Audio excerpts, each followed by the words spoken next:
It's 8:30 a.m. We will call the meeting to order if we'll stand for the Pledge of Allegiance.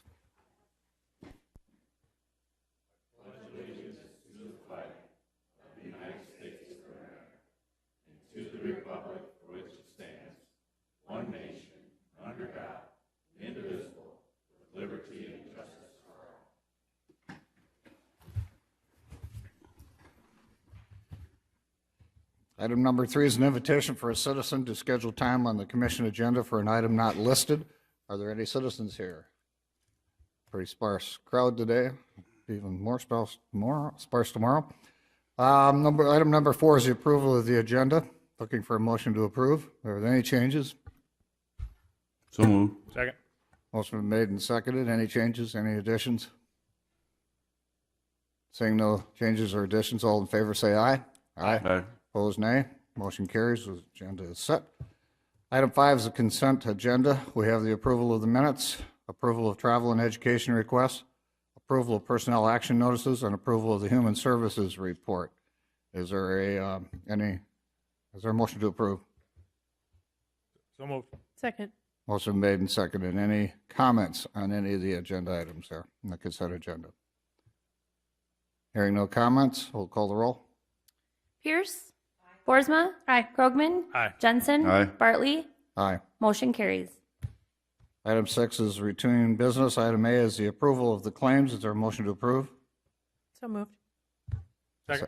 Motion been made and seconded. Any comments on the claims?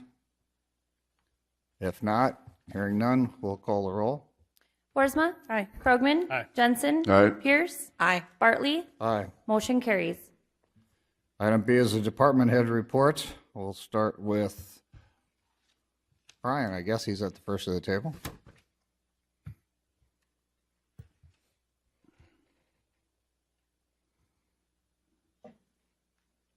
Fairly quick this week, too, aside from the snow coming, but as of my filling out the report last week, we only had one road that was closed. Now with the snow coming back, we're prepping to get ready for that. March 26th, 27th, and 28th, I attended the short course out in Deadwood for the highway superintendents. April 2nd, held a bid opening for the structure 06280-116. Tuesday, April 2nd, I didn't get this in there, but we put load limits on, and we're getting ready for snowfall. Lots of snow. Any questions for Brian? Thank you very much. I guess the only other thing I'll comment on, and did go out and look at the one structure that we do have the grant submitted for that structures below the 20 feet for the townships. So as those keep coming in, I'm going to keep reviewing them. Okay. And we'll have those for a future meeting. Yeah, The deadline isn't until end of end of May. May. Oh, okay. to We got plenty of submit those time yet then. applications. All right. But as they're coming in, I'm staying Reviewing. on top of them. Sounds good. Any questions for Brian? Thank you very much. Thanks. Marty, we'll take your report next. Yeah, Bart's going to do it this morning. Bart? Quickly. Hey, I just want to say quickly that Eric, this is going to be Eric's last meeting over there. He probably didn't want me to say anything, but he's moving to Iowa. And I just wanted to thank him for, he did a lot of good articles for the sheriff's office and so forth. So I just want to say thanks and good luck in your new adventure. Good luck. You're probably not going to escape all the snow, however. All right, Bart, thank you for. Good morning, Commission. I wanted to go over our yearly statistics we have for the detention center. I broke this down to, I used to go clear back, way back in times, but I just went over the past 5 years. 6 years, just to give us a little bit easier picture to look at and easier to print out on the paper. Sure, we can do that.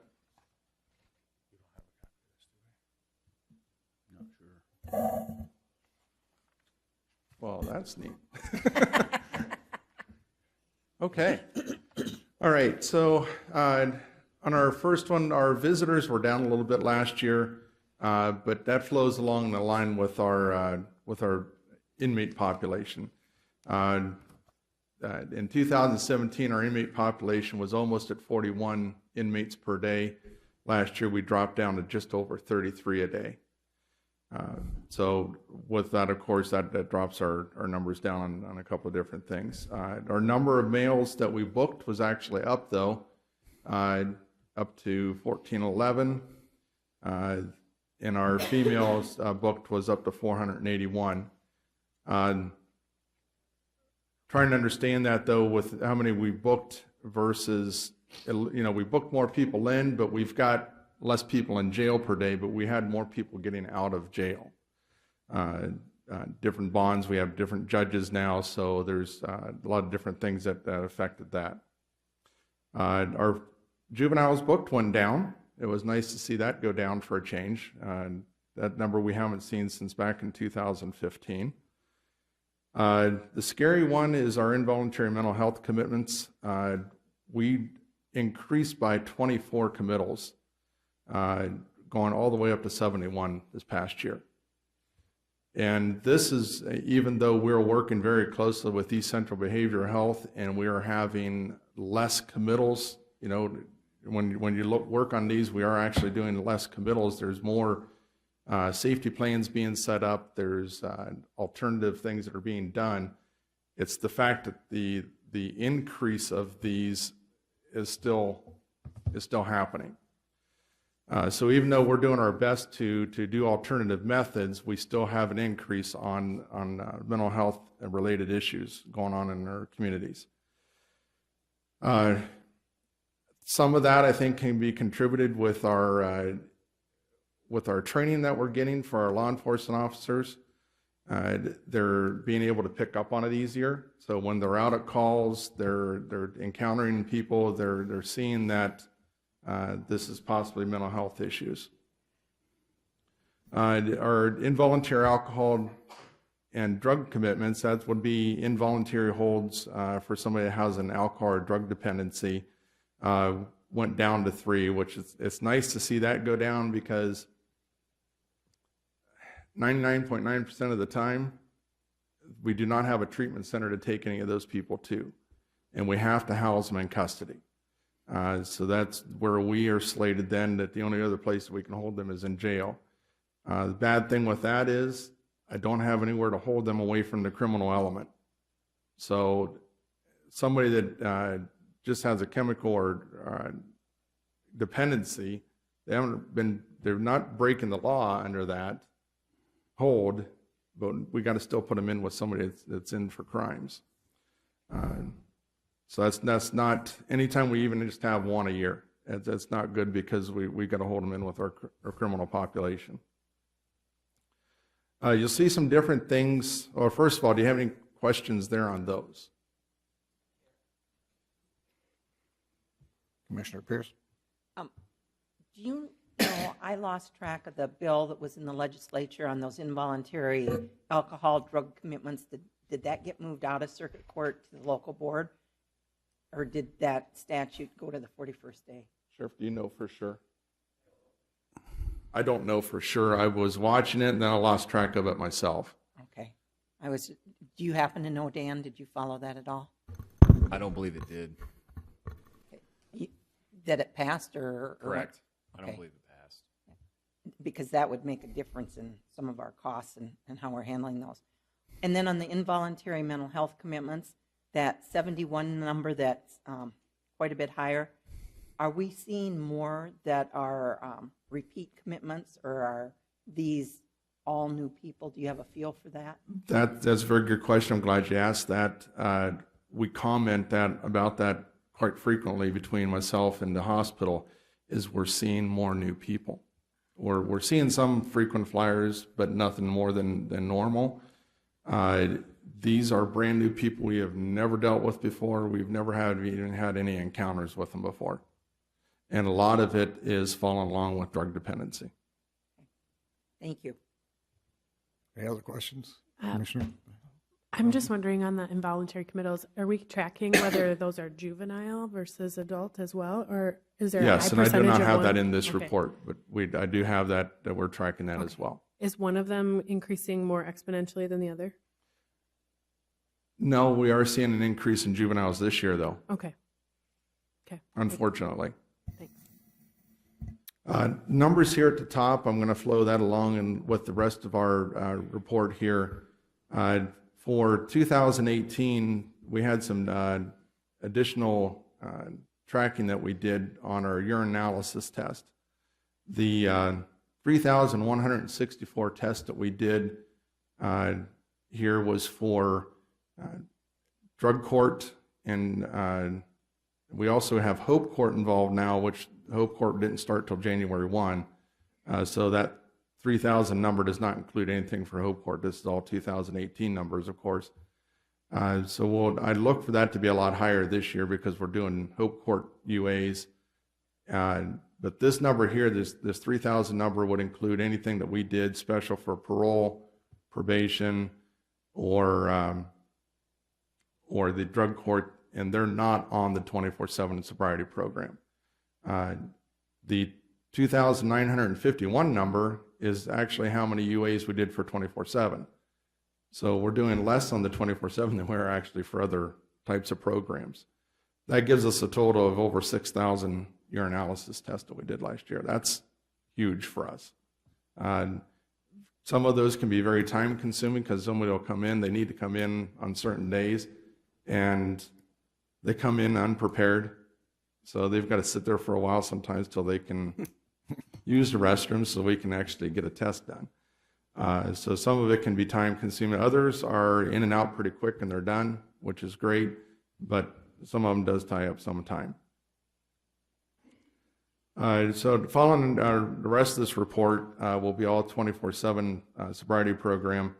And this entails several pages because this is how busy we are with our sobriety program.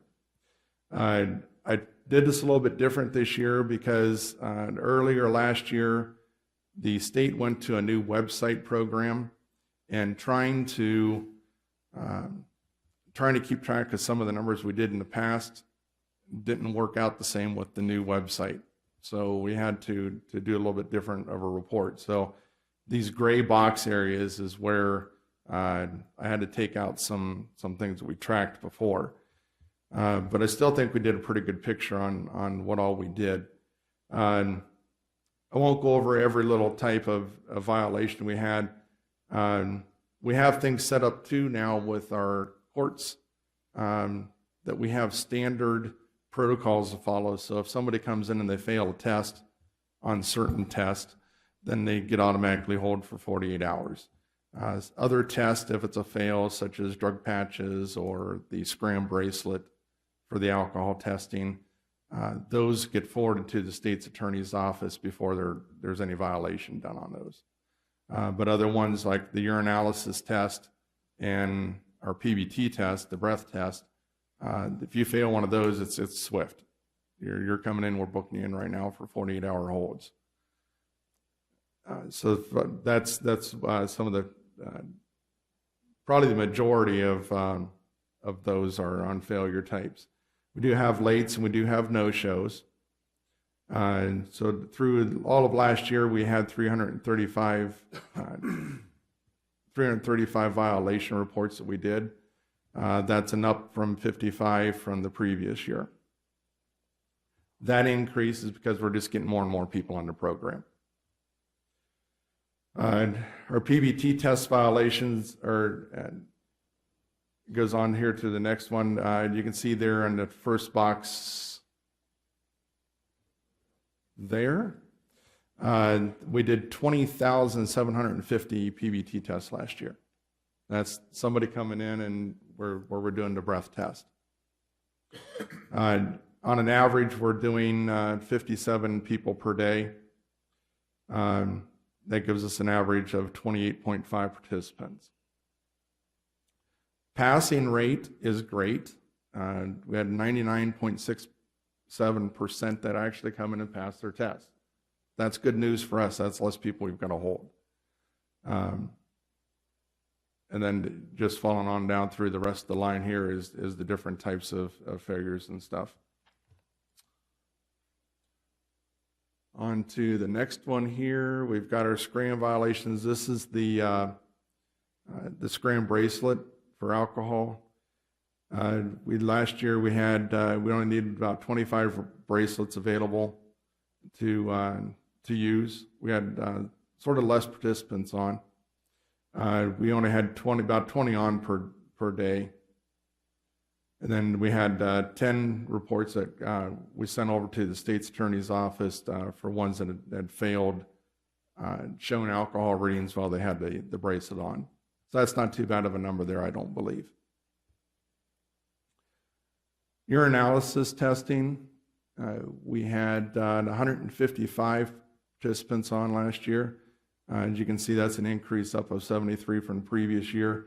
And going back, this is interesting on the urine test, going back in time, 13, we hardly did any. And 14, we had 5, and we increased to 13, and 43, 160, and 155. So that's quite a drastic increase for those through the years.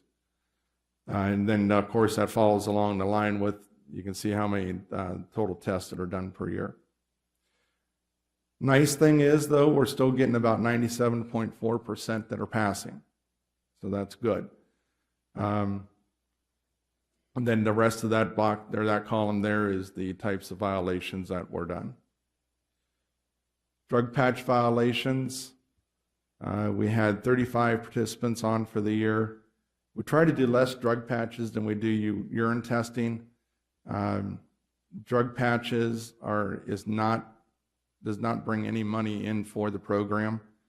All of these tests that I'm talking about today, there's fees associated with it, and the fees help us keep the program going. That pays for my 24/7 program coordinator. That pays for all of our testing supplies because we have to buy those internally. So it's self-funding itself. But on the drug patches, the cost of the drug patch, and we have to send every drug patch off to get it tested, whether we know it's going to be clean or not. We still have to prove that it is. And once we get all of those costs figured in, we may make $1 off of that test. So we try to have as few of those as possible and have more urine testing done. Our urine testing is under $5 for the test kits, but we get to charge $10. So we're making a good profit on those there. The PBT tubes that we use, each person gets a brand new tube every time they test. Those are 10 cents a piece. We charge $1. So those are some ways how we keep our program funded. Let's see here. Number of tests that were passed on the drug passes was 234 out of 261. So good figure there. We had 27 failures, and of course, any of those failures would go straight to the attorney's office for review and any violations done. Overall, this is overall stats for the state. I get these from the state coordinator, and see that you can see these gray boxes down through here. They're not pulling the same things that we pulled before. So I try to keep any numbers we had from previous years, and we can still get those numbers and still capture those on the same list. We still beat them out on percentages of the state percentage. So what they do is they take all of the state's testing sites, throw all of those testing numbers together, how many passed, and come up with a percentage. And we still do pretty good. We do better than the state average. So I think that's a good thing to say for our program here.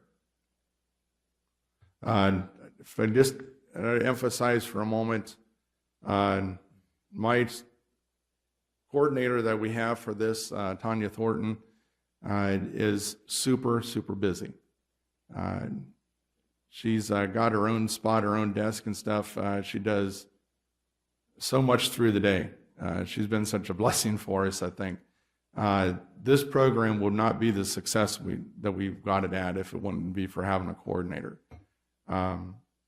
We've thought at times of maybe having another coordinator, or not a coordinator, but an assistant on board, just to help, because with all of these, especially with these number increases that we're having, it's being very laborious. She does a good job, does a great job of keeping track of things. I don't know how she does it some days, but she's doing very well with it. But I can see as these numbers keep on increasing, we're going to maybe need to seek for another person there to help out. With the increase in our numbers, we are looking at launching some new test times right now. Right now, basically they can come in through the day. So even our urine testing, as long as they're within the 24-hour period of, let's say that they test on Mondays and Thursdays, as long as they come in sometime on Monday, we're good. Sometime on Thursday, we're good. But that's starting to clog up the rest of our programs. That's starting to clog up the rest of our traffic through the jail. So we're getting ready to launch out some new testing times to try to coordinate and narrow down our testing to around 6 to 9 in the morning, 6 to 9 at night. So for those that are on the urine testing, they're going to need to show up at one of those two time periods. We get people that'll show up at almost midnight, and it's like that's impossible, because if they've got any argument or if they've got any thing that we've got to call the judge on, we're not calling the judge at that time of the night. So we're looking at narrowing that down to try to coordinate things a little bit better for us, not jam up the other jail activities that we're doing. Any questions for Bart? Commissioner Pierce? Just a comment, and the sheriff has said, and I think we've heard him in as we move forward with our remodel project, that we maybe need to do this section of the jail first because of the problem with spacing. We've heard that, and we're paying attention to it. I don't know what we can do yet, but at least I'm aware that that's really an issue for us. I appreciate that. Thank you for the numbers. Appreciate you coming in and giving these. It's certainly shines, light on what you guys are doing there every day, and appreciate all the hard work and everything. So thank you very much. We are busy. Yeah. I will. I'll get a copy of this sent over by email to Stacy, and then she can get it distributed to you. All right. Thank you, Bart. All right, Vicki?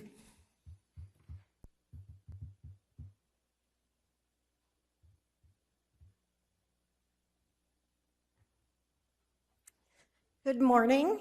Morning. And I just want to mention too, before Bart leaves, that with the change in bookkeeping with the 24/7 program across the state, it's been really a struggle. And Bart and the jail and the sheriff's office for Brookings do great. They do great with their bookkeeping, and we really didn't have any problems getting over to the new system compared to what the other counties were. And I really credit their office with that good, how they are doing all their bookkeeping and everything. They've done a great job. So thanks to them.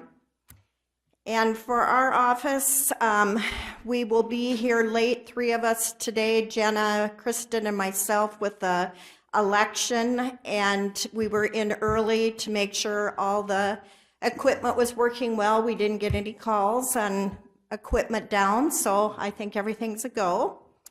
One of the gals from our office went to front desk security training last week in Sioux Falls, and I know there was some other offices that sent people to, and just good to kind of keep up on security for front office people, so we did that. And just collecting taxes and just getting ready for our rush in the end of April. So just business as usual. Any questions? Any questions? Thanks. Thank you very much. Kristen, we'll have you come up next.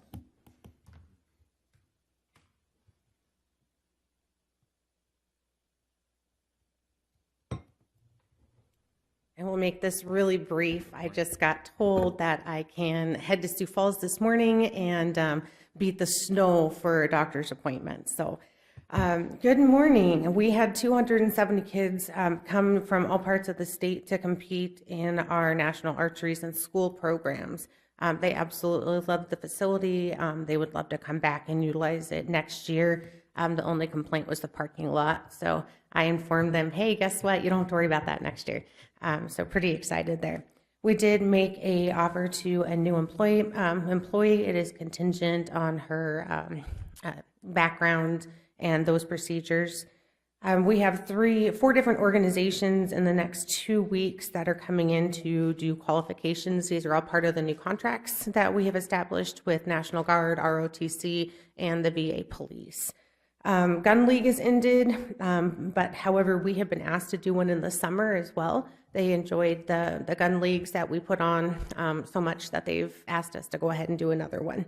We are starting our youth day camps being planned. And so those will be like 1, 2, 3 day camps. That'll be archery, BB gun, or gun related. Boy Scouts also have scheduled a 2-day camp over the summer with us, so they'll be utilizing the facility there. By the way, archery tag is up. We're up to like 2 times a week. People are scheduling archery tag. So that's gotten out. And we've actually been asked if we would do a league next year for SDSU students so they can actually come in and do an archery tag league. So I'm looking to see how that would be ran. Very interesting. And a big thank you to Brian. He's actually working on the parking lot yesterday and today, so we don't have divots and rivets and everything else before the snow. So any questions? Any questions? Commissioner Pierce. I was talking to somebody that's a member out there over the weekend, and they were telling me what a great job you do and how they love the facility. They did ask about the arrows in the ceiling in the archery range, which I have never noticed. Do we have an issue or? We have had an issue. Larry was fantastic, and he made me this like snake pulling device that we can get up and we can wrangle the arrows. One of the things that we are doing is we will start using the RFID readers, the key card readers, and we will lock up the arrows and the archery bows for members only to be able to pull out and use. So that what we're having happen is people are going in and they're using their large compound bows to shoot the NASP arrows, which of course is a lot of poundage, and then they're making waves. So we would know who's going in and taking those arrows based on, you know, the badge in and out. So that's going to be the solution there. Any other questions? Yeah. Mr. Krogman. Working with Park and Rec, going out the other side of the building to the nature park and stuff like that. Yep. How's that going? Are there plans in there to be working back and forth with them? Yep. So Stacy and Tanaya and I are working from Game Fish and Parks are working on the internship program this year, and then how we're actually going to combine that. So we would have like a morning of archery, a morning of fishing, and then we would combine all of those pieces together. And of course, if it floods again in the parking lot before we get it done, we'll just do kayaking and then archery and then everything else as well. But we are going to share that intern like we did last summer. And so we'll be able to rotate those through. So fishing. So our day camps would actually have a component of archery, a component of fishing, and other pieces like that. And Paige O'Farrell, who was our intern last year and started those programs right after I started, we're going to complete that process this year. And that's also in conjunction with the city? Yep. Correct? So with City Parks and Rec, with Game Fish and Parks, and with us. Cool. What are the day camps? I don't know about that. So what we're going to be doing for day camps is we'll have 3 days. Kids can sign up, and the city does them for like $10, $15. For us, if you are a member, your child is a member, our fee is waived. And then you can sign up for different time slots. So it might be fishing lessons, it could be archery lessons, it could be time with the BB guns, it could be a little bit of everything. And so it would run 3 days, different times for different activities, and we would run those throughout the summer. What age groups is that appropriate for? We're going to be doing it for multiple age groups. So we might have a 6 to 8 at one time. We might have 8 to 10 at one time, because everyone at those age levels are going to have different skill levels. Any other questions? Can we make sure that the 4-H groups are also informed of Yep, those? all of that information goes out to the 4-H leaders, and so that way they are aware and they can pass that information, or it goes out to Sonia and she passes that information to the 4-H leaders, which I assume in turn then goes out to all of the 4-H participants. Any other questions? I will have at the next meeting a detailed report on the meeting in Pier and then the action items, because I know that Governor Noem is putting some of the things that we personally talked about into action. So I'm going to wait to see what the outcome of that is before I bring that to you guys. All right, Thank you. Thank you. And I apologize for leaving. That's fine. Mr. Hill?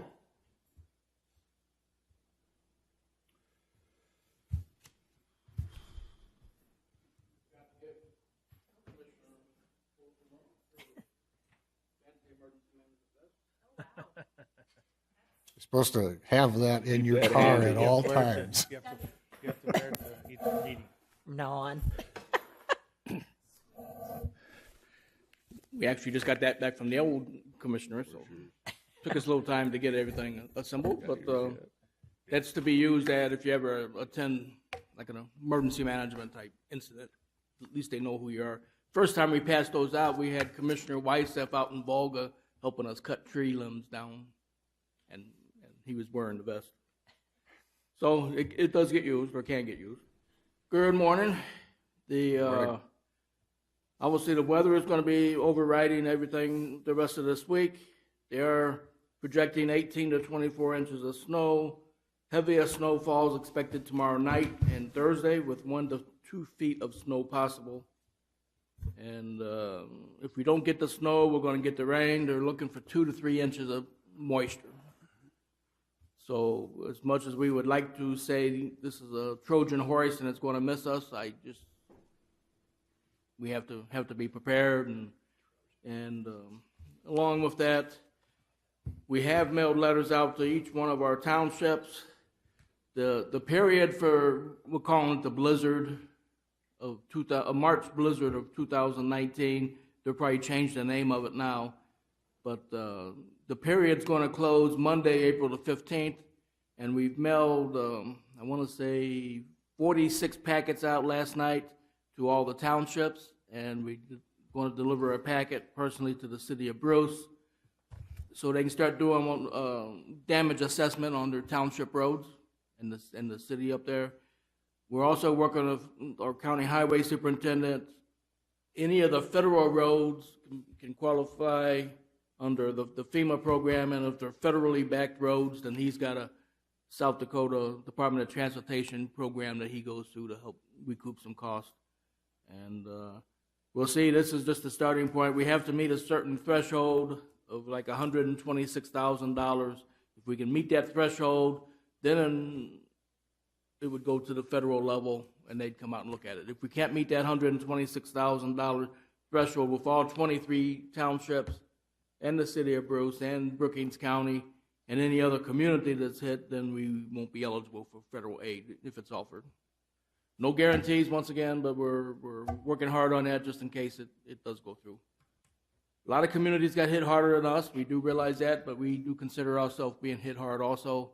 You know, if you live on a township road and saw your culvert, in a farm field off to the right, that's a serious situation. So, and let's see, we've delivered more than 38 tons of sand. I don't have the exact numbers on that. As we start accumulating numbers, I'll be able to give you a much better detailed synopsis of what we've spent at the next zoning meeting. Later in the commission meeting, there is an emergency declaration that I prepared for your review and possible approval. Once again, the main thing is to try to get as much assistance to Brookings County as feasibly possible. And we feel that the damages are out there, so I would recommend once we get to that once again. March 17 and 18, Richard went to pair for a mitigation class called Mitigation for Emergency Managers. He's working towards emergency management certification. That's part of the thing there. I did travel to DeSmet and attended Storm Spotter training in March. Ray Lynn attended a 211 university training session on 211. During the flooding events, you notice we kept putting 211 out. Brookings County's 211 and Sioux Falls 211 is the exact same 211 because the center is based out of Sioux Falls. Some of the stuff is a little bit different. I mean, if you're volunteering for Sioux Falls, you're going to call the same number 211 that we're going to call in Brookings. But they've got a pretty big setup there, and it's going statewide from what I can tell from the last legislative service, and it's something we're really learning, and there was some good training. I did go to the North Dakota, South Dakota Pipeline Conference training April 1st to 3rd up in Bismarck. Tomorrow, we've got a GIS for damage assessment plan for Yankton County. Something tells me that very well may be canceled. It's not as of yet, but something tells me it might be. April 11th, I had a Region 6 meeting for Homeland and Homeland Security Grant meeting. That's already been postponed to April 17th. So with your permission, I'll take the travel request that I got for April 11th and put April 17th in and just go to it. April 15th, which is Monday, once again, is Governor's Day at South Dakota State University, and with your permission, I'll be attending that. April 18th, there's a 911 meeting scheduled.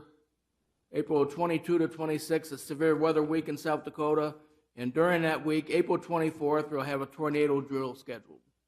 And ironically, that's my birthday, so let's hope we don't have a true tornado. The drill will be canceled, obviously, if there's severe weather in the area, such as some thunderstorms. We had a zoning meeting April 2, 2019, and Ray Lynn went to the security training that Ms. Busev talked about on April the 2nd. We talked about the mailings going out to all the townships. Basically, what we sent out to them, we gave them some tips on what to put on the forms. We prepared what's known as a flood preparation product packet. We copied their township maps for them and gave them basically instructions, and we asked for that to be returned to us by April the 18th so we can assemble it and get it. It's going to have to be in the pier on April 23rd. And unfortunately, between the 18th and the 23rd, the state has 2 days off, and we have 1 day off. So that's why we put the date of April the 18th in. We realize it's a tight, but that's the deadlines that we're getting from Pier. And that's all I have for my report today. Are there any questions? Commissioner Pierce. The 211 training that Raylan went to, Yes, ma'am. we don't have anything to do we, with the setting up and the operation on 211, is that correct? As far as I know, that is correct. The training she took was basically on how to go on the website and find different things. Okay, all right. If you do have suggestions on what you would like to see on 211, if you let me know, then I can go through we do have a local coordinator for 211 based out of Brookings that we can give recommendations to. But the main driving force of 211 is down there in Sioux Falls. And my only observation, because I didn't think we had anything to do with the marketing, but I wanted to know, we should be seeing more public service announcements and notices to the public about 211, because I don't think it's as well known as it should be. Well, I'm not going to disagree with you, but I am seeing a lot on beta buses. Mm-hmm. And I know that I put an ad from my department into, this is National Volunteer Week or month or something, and we did run an ad from Brookings County supporting 211. And I agree with you, we'll have to start getting 211 out there more, and we're doing it. Every time I went on the radio during the flood times, I mentioned the word 211, just to try to get it out to the public. Great. But thank you for your comments. I think I've seen some TV ads for it. Not a lot, but I have seen some. Okay. Any other questions for Bob? Bob, do you have an update on the radio testing of the towers? Yep. Letters went out to all the fire chiefs and 2 of the ambulance services, and they're compiling them right now. I think Friday was their deadline that they gave, and now they're sitting down compiling the information. And their next step is to proceed with a the first step was to send out a questionnaire, which has been sent out, because I've seen some of them, at least one of them came back through my office on the way to Sioux Falls. So right now, they're assembling all that information. And then the next step will be to map everything out, figure out what's going on, and then then they're gonna do those. I authorized the 2 studies on Bruce and White, and so I guess it's ongoing. It's about the only thing I can tell you. We pay a monthly fee, correct, for the use of towers or equipment? Correct. And that's through, I pay for Vantech for our North Tower. I'm paying on $100 maintenance of rental fee, basically. when we have a contract with them?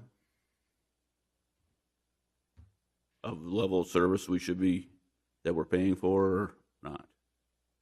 I guess I'd have to look in the records on what, I know what you're referring to.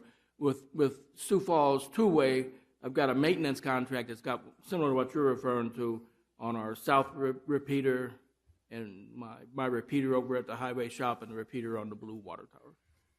Would you But since check to those- see if we have a contract? maybe Those let's- are the repeaters that we own. We don't own the north repeater. We're just paying rent on the north repeater. Mhm. But I'll check the record and see what we got from Vantech. Any other questions for Bob? Take none. Thank you. Thank you, Bob. With that, we'll move into regular business. Item A is an action to approve resolution number 19-14, a plat of Lot 4A, Block 2, Sunset Point Addition, and government lots 3 and 4 of Section 22, Township 112 North, Range 47 west of the 5th Principal Meridian, Brookings County, South Dakota. Is there a motion to approve? So moved. Second? Second.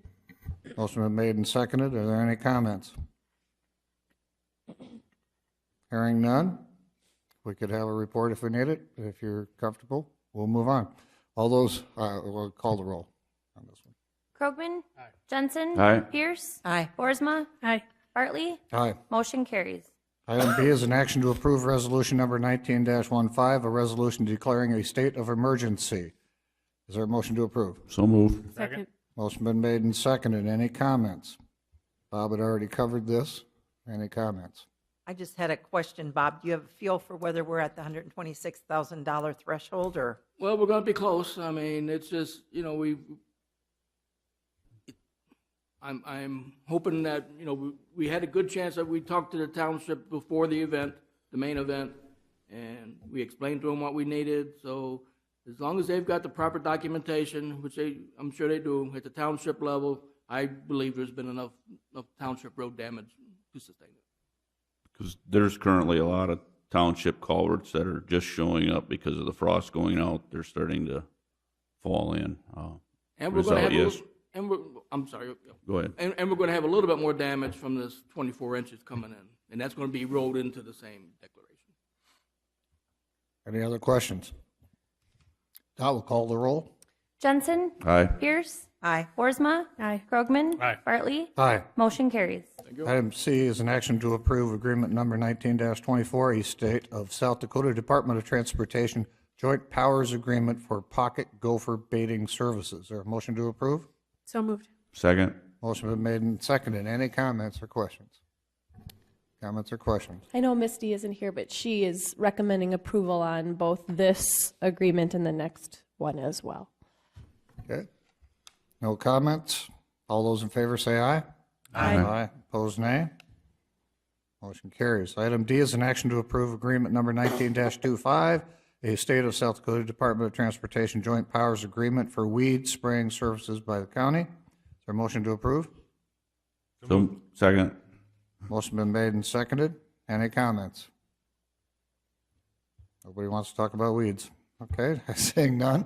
All those in favor say aye. Aye. Aye. Opposed, nay. Motion carries. Item E is an action to approve agreement number 19-26, a retention letter to contract with Attorney Steve Bogue to conduct union negotiations. Is there a motion to approve? So moved. Is there a second? Second. Motion made and seconded. Are there any comments? Is this similar to what was last, or 3 years ago, or where, I mean, We used these guys last year, 3 years ago. right? We've used Mr. Bogue for a number of years, yes, for our union negotiations. Is the hourly rate similar to what normally? I'd have to look back. This came late, so I didn't have a chance to look, but I could go back and look if you'd want to wait. I don't. No, I just didn't know for sure. Just I thought it was high. that's what I thought. So, but I haven't luckily had to use the services of an attorney for a while, so maybe it's gone up to that. I don't know. So. And that's not a comment on the quality of the service, because he's No. done a great job for us. Absolutely. Yep. But it would be nice to know how this is different from 3 years ago. I can look back. I know that they want to get started probably before the our next meeting. I think they want to start some initial discussions, though. So, but I can look back. If you give me, if we just postpone this for a little bit, I can maybe have Michelle look back at 3 years ago and see. I don't remember what it was 3 years ago off the top of my head. I can't remember either. But I can do that quick if you want to just table this until a little bit later in the meeting and see if I can get my answer from Michelle. See. Okay. Okay, is there a motion to move this, table this item to item K, I guess it would be at this point? So moved. I will second that. Motion made and seconded. All those in favor say aye. Aye. Opposed, nay. It will now become item K. To bring it off the table. Allow you time to do that. I'll go slow. Item F is an action to approve the low bid to Graves Construction, Spencer, Iowa, for structure and approach grading for structure number 06-280-116. Is there a motion to approve? So moved. Second. Motion's been made and seconded. Any questions or comments on this bid? I would have one, Mr. Okay. Chair. Good. Brian, do you have any idea the split on that is drastic for the top two and the low two? And I'm just wondering if any of the bidders commented on, was there a discrepancy or clarification that needed to be made in the documents? It was, if you read in the first letter there, Yep. the split was in the lump sum portions of that. Basically, the materials and everything were close to the same, but it was in the lump sum areas of the bid Okay. with the big split. Okay, thanks. And then the second portion of that, too, with the testing proposal from Geotech, they did the original soil borings to determine what structure would need to be placed there. So by rights, they've got the information. I feel they should do the testing. Any other questions? Hearing none, all those in favor say aye. Aye. Opposed, nay. Motion carries. Mr. Chair, I do Yes. have an answer for your question from the last item. At this point, we'll, on the next question, or the last one? The last one, Mr. Bogue's rate from 3 years ago. Okay, well, it's now item K. You want to hold Okay. it? Let's follow the procedure. We'll go to item K. We'll get there pretty quickly. Item G, an action to approve an elderly tax freeze application. Is there a motion to approve? So moved. Second. Motion been made and seconded. Any comments? Just another late elderly tax freeze. I would recommend approval. They just kind of keep trickling in, so hopefully this is the last one, but that's the population we deal with these. Our staff that works on these is calling and sending letters, but it just doesn't always help, so. Essentially, we've extended the courtesy of an extended deadline to approve these. Yes. All right, so the public knows that. We've kind of made it to where you can bring it anytime and get it basically now. We've kind of made it to where you can bring it in anytime and get it almost, so. Yeah, and I don't know if you want to look at an actual solid deadline. It would be kind of nice to have one, but at this point, we don't. And I guess that brings up a good point. I guess I'd look at a recommendation. I don't have a problem doing this because you understand the situation. Sometimes they may be living at home and not see it and stuff like that alone or whatever, and they have family members helping them out. but is there a time where it really becomes burdensome to make that change where things are already in place? Stuff like that. It's like maybe we should look at that. I think we should. I think a lot of times they get the notice in January and they see it's that much higher, and that's when they first realize they don't have it. It's something they have to apply for every year, and I think in their mind they think they've done it once, it's done. But it is something that has to be applied for every year. But I do think somewhere between January and April, we should have it closer to January to have a actual deadline. Is the requirement to apply every year something that is in state statute, or is that Yes. something it's a state statute? Yes, because income changes from year to year. I understand. The state statute reference a deadline? Yeah, state statute references a deadline, and it's actually April 1st of, what we're approving now is last year's April 1st. And you can bring it to the commission, and you have the authority to approve it. And I think there's some counties that don't allow that, but we always have in the past. But I don't think it would hurt to have an actual deadline for late ones. Or at least we could discuss it. Yes, And I think so. If we still want to accept them, we can still accept them, but at least maybe have some type of discussion. Yes. And I guess before we set a deadline, because I don't think this is such a big inconvenience for us, I'd like to know if there's some reason for staff time or something that it makes a difference, because we don't do that many of them that we can't afford to have that flexibility, I don't think. And I wouldn't argue with that either. I think it's just good to take a look at it and see what issues it does cause and how late we can actually take them to where it starts causing issues with the identification of property and stuff. So It's nice to have it done before the first half is due, because now when we approve this late one, we have to come back with the abatement, and it's got to go to the city before it comes to the county if it's a city property. So, we'll be lucky to have the actual abatement heard yet in April. So that's kind of where, the amount is not on there until after the taxes are due for April, so. And we do a fair amount of that. For example, didn't we just do an abatement where somebody had a shed that they'd taken down or something, and we did the abatement like Yeah, 9 months later or a year later? I don't know. It was quite a bit later. That's just part of our regular routine. We're dealing with people in the application where they have to be elderly, they have to be low income, they have to be living alone.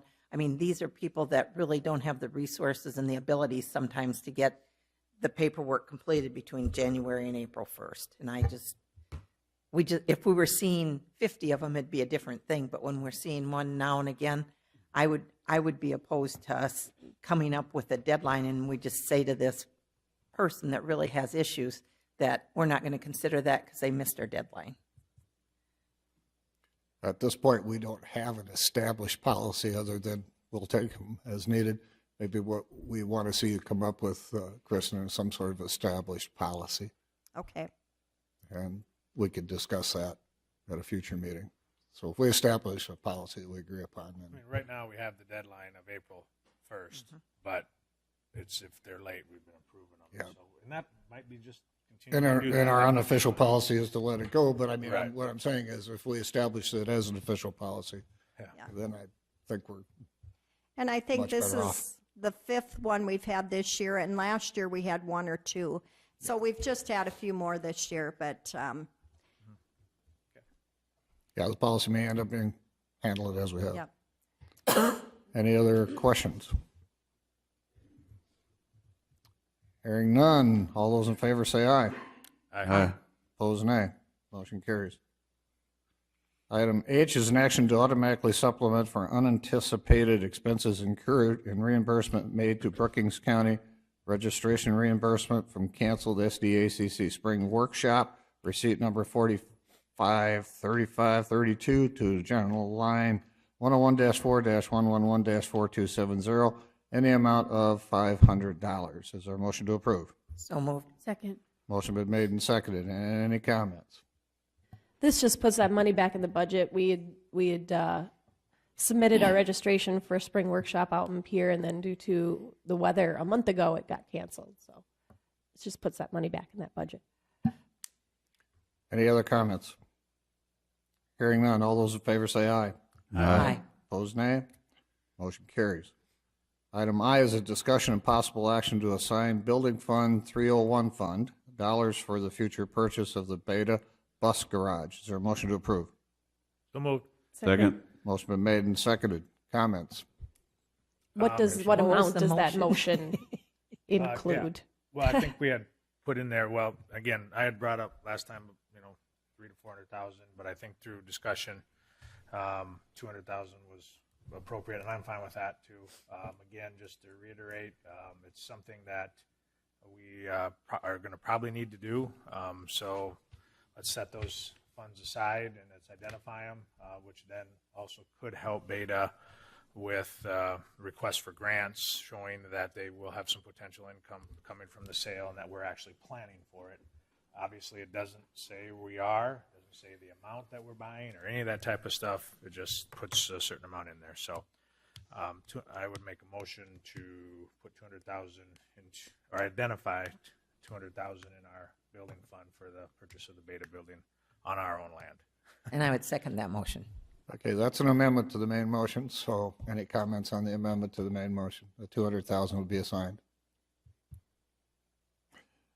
On this one, since it involves dollars, do we want to do a roll call?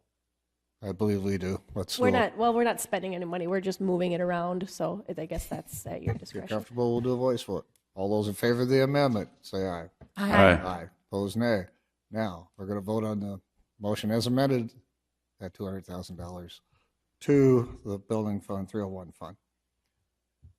Any comments? Hearing none. All those in favor of the motion as amended, say aye. Aye. Opposed, nay. And we're through that one. Thank you. Item J is an action to approve a request to fill vacancy for a full-time correctional officer in the Sheriff's Department. Is there a motion to approve? So move. Second. Motion made and seconded. Any comments? Marty, any comments? No, not really. He's a good employee. I knew at some point I may lose him a little sooner than it's expected.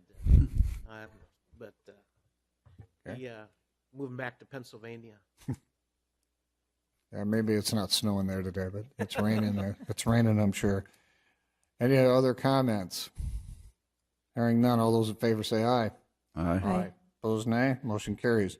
Item K is a tabled motion from earlier. 290 was the amount 3 years ago.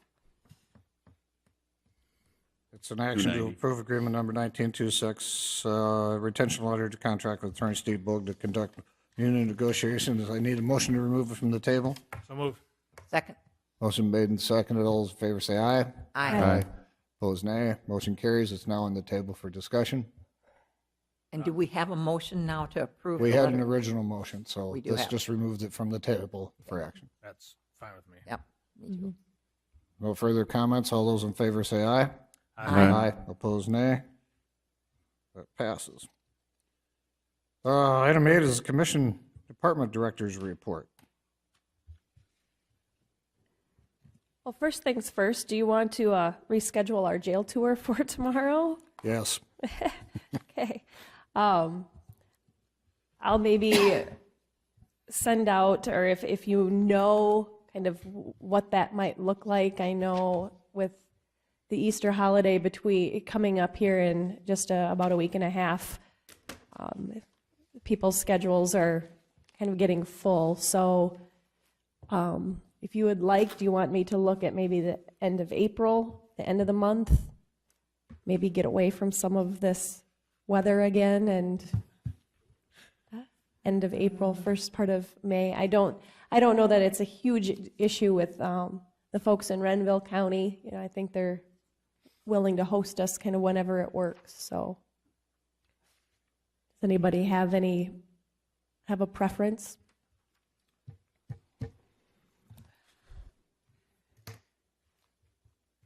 Anybody have a preference? For me, it'd be best if it's 24th or later. How about May 9th? I'll be gone May 9th, but You'll be gone May 9th?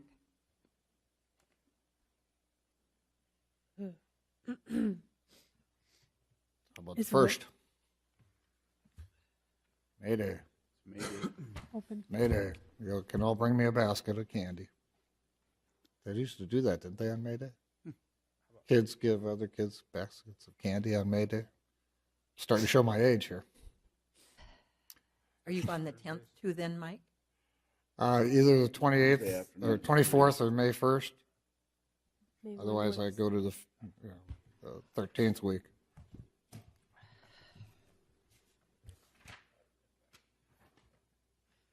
And I can't either of those two. I'm listening. You can't.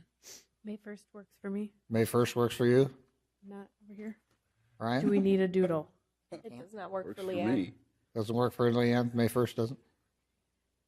Okay, 24th, as we determined didn't work for anybody? I can't. It's trying to look at everybody's schedule when we're sitting here. but- Do you want to do a Google poll on this again? or- Yes. Okay, let's just go ahead and set up a poll online. Maybe set it up for after the 1st of May.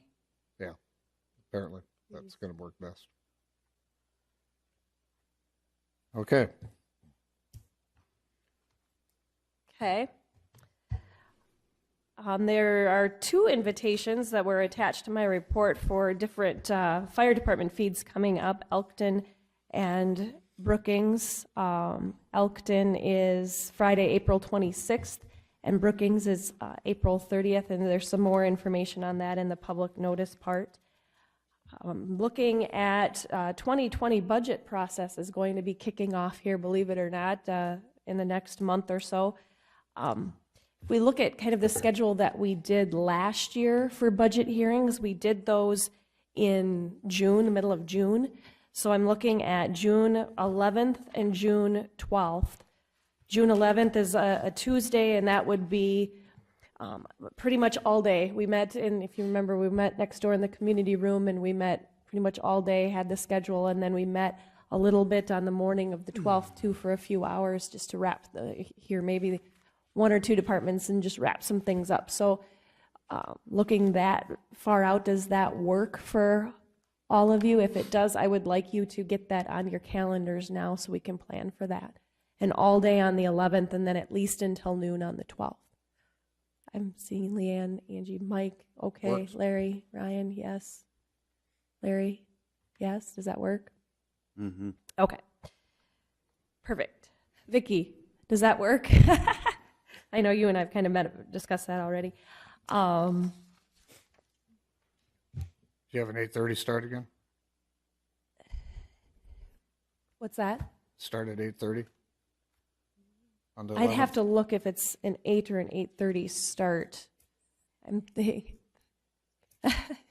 So I'd have to look back at our schedule, what it was. That's fine. So, Just get it. on And the then until schedule. noon on the 12th. yes. Yep. And I guess I'd like to bring Brian in on this conversation too. I've gotten a phone call from a township. You know, we have our grant program, and the application deadline is the end of May, and received some calls from townships now wondering about assistance now as they start having to deal with culverts that are collapsing due to the March event. And I'm guessing after this week, we'll probably be hearing some more now. And I think what they're doing is wanting to get stuff done sooner rather than later and waiting until May. But then having the conversation with Brian last week, doesn't sound like this is the right time to be making those fixes. And I know Ryan and I visited a little bit about this yesterday too.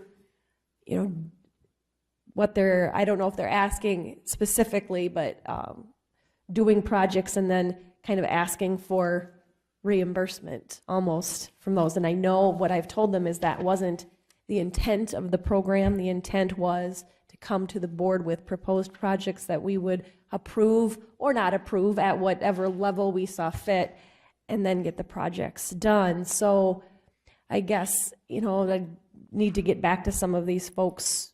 What are your thoughts? Or maybe Brian can comment too on Some that. of my concern is the questions that have been asked of me also is these smaller pipe that are below the 16 square feet in opening. And then my concern with, so to speak, backdating things is that I don't know if we want to have involvement, if there would be a requirement to have additional permitting such as a 404 permit when you are working within the waters of the U.S. The one permit we do have, been speaking with them, there will be that type of permitting in hand to make sure we have that, so we aren't putting ourselves in jeopardy by being involved with these projects. That'd be my only concern is without seeing it and then coming to see that it's done already, what are we saying?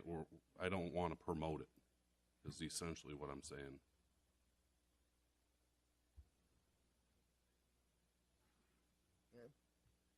Any other comments? Was the intent not to be specifically earmarked towards preventative maintenance and preparation as opposed to reaction to an event? And do But we? the initial intent was not for this type of activity. Right. That type of funding should be anticipated anyway in townships' budgets. However, this would be something that was extra that they'd like to do. That's what I thought it was for, but how you handle the application, I'd leave up to Brian, I guess. I guess, quick question on that, like I said, starting this up was to try to get ahead of potential structures that are going to need to do something. We want to identify them, we want to help them out, we want to get them started rather than putting it on the back burner until it gets really bad. Right. Now, obviously, because of this winter, that has been accelerated, so now we have structures that are really bad really quick.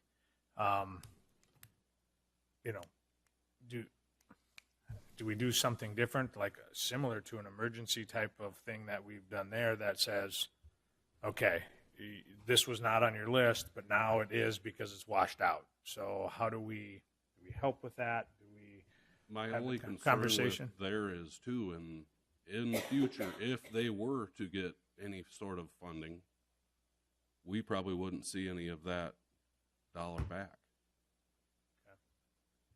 So we're You're better talking off. about emergency funding. Yes. And Bob, just quickly too, so would these types of culvert structures be counted in that 100 and some thousand that we have to come up with? Those count, right?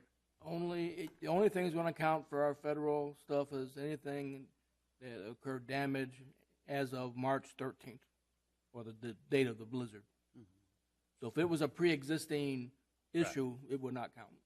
Right. No, that's, I guess we got to be careful accelerating these if we do and we put funds to it when it would have qualified. I think, Brian, what you're saying is would have qualified for a disaster fund relief, because there's really not anything that says these were planned to be replaced unless they've got an application by one or two people. In the one I'm reviewing now, they've had an engineering firm determine what they need to put in out there.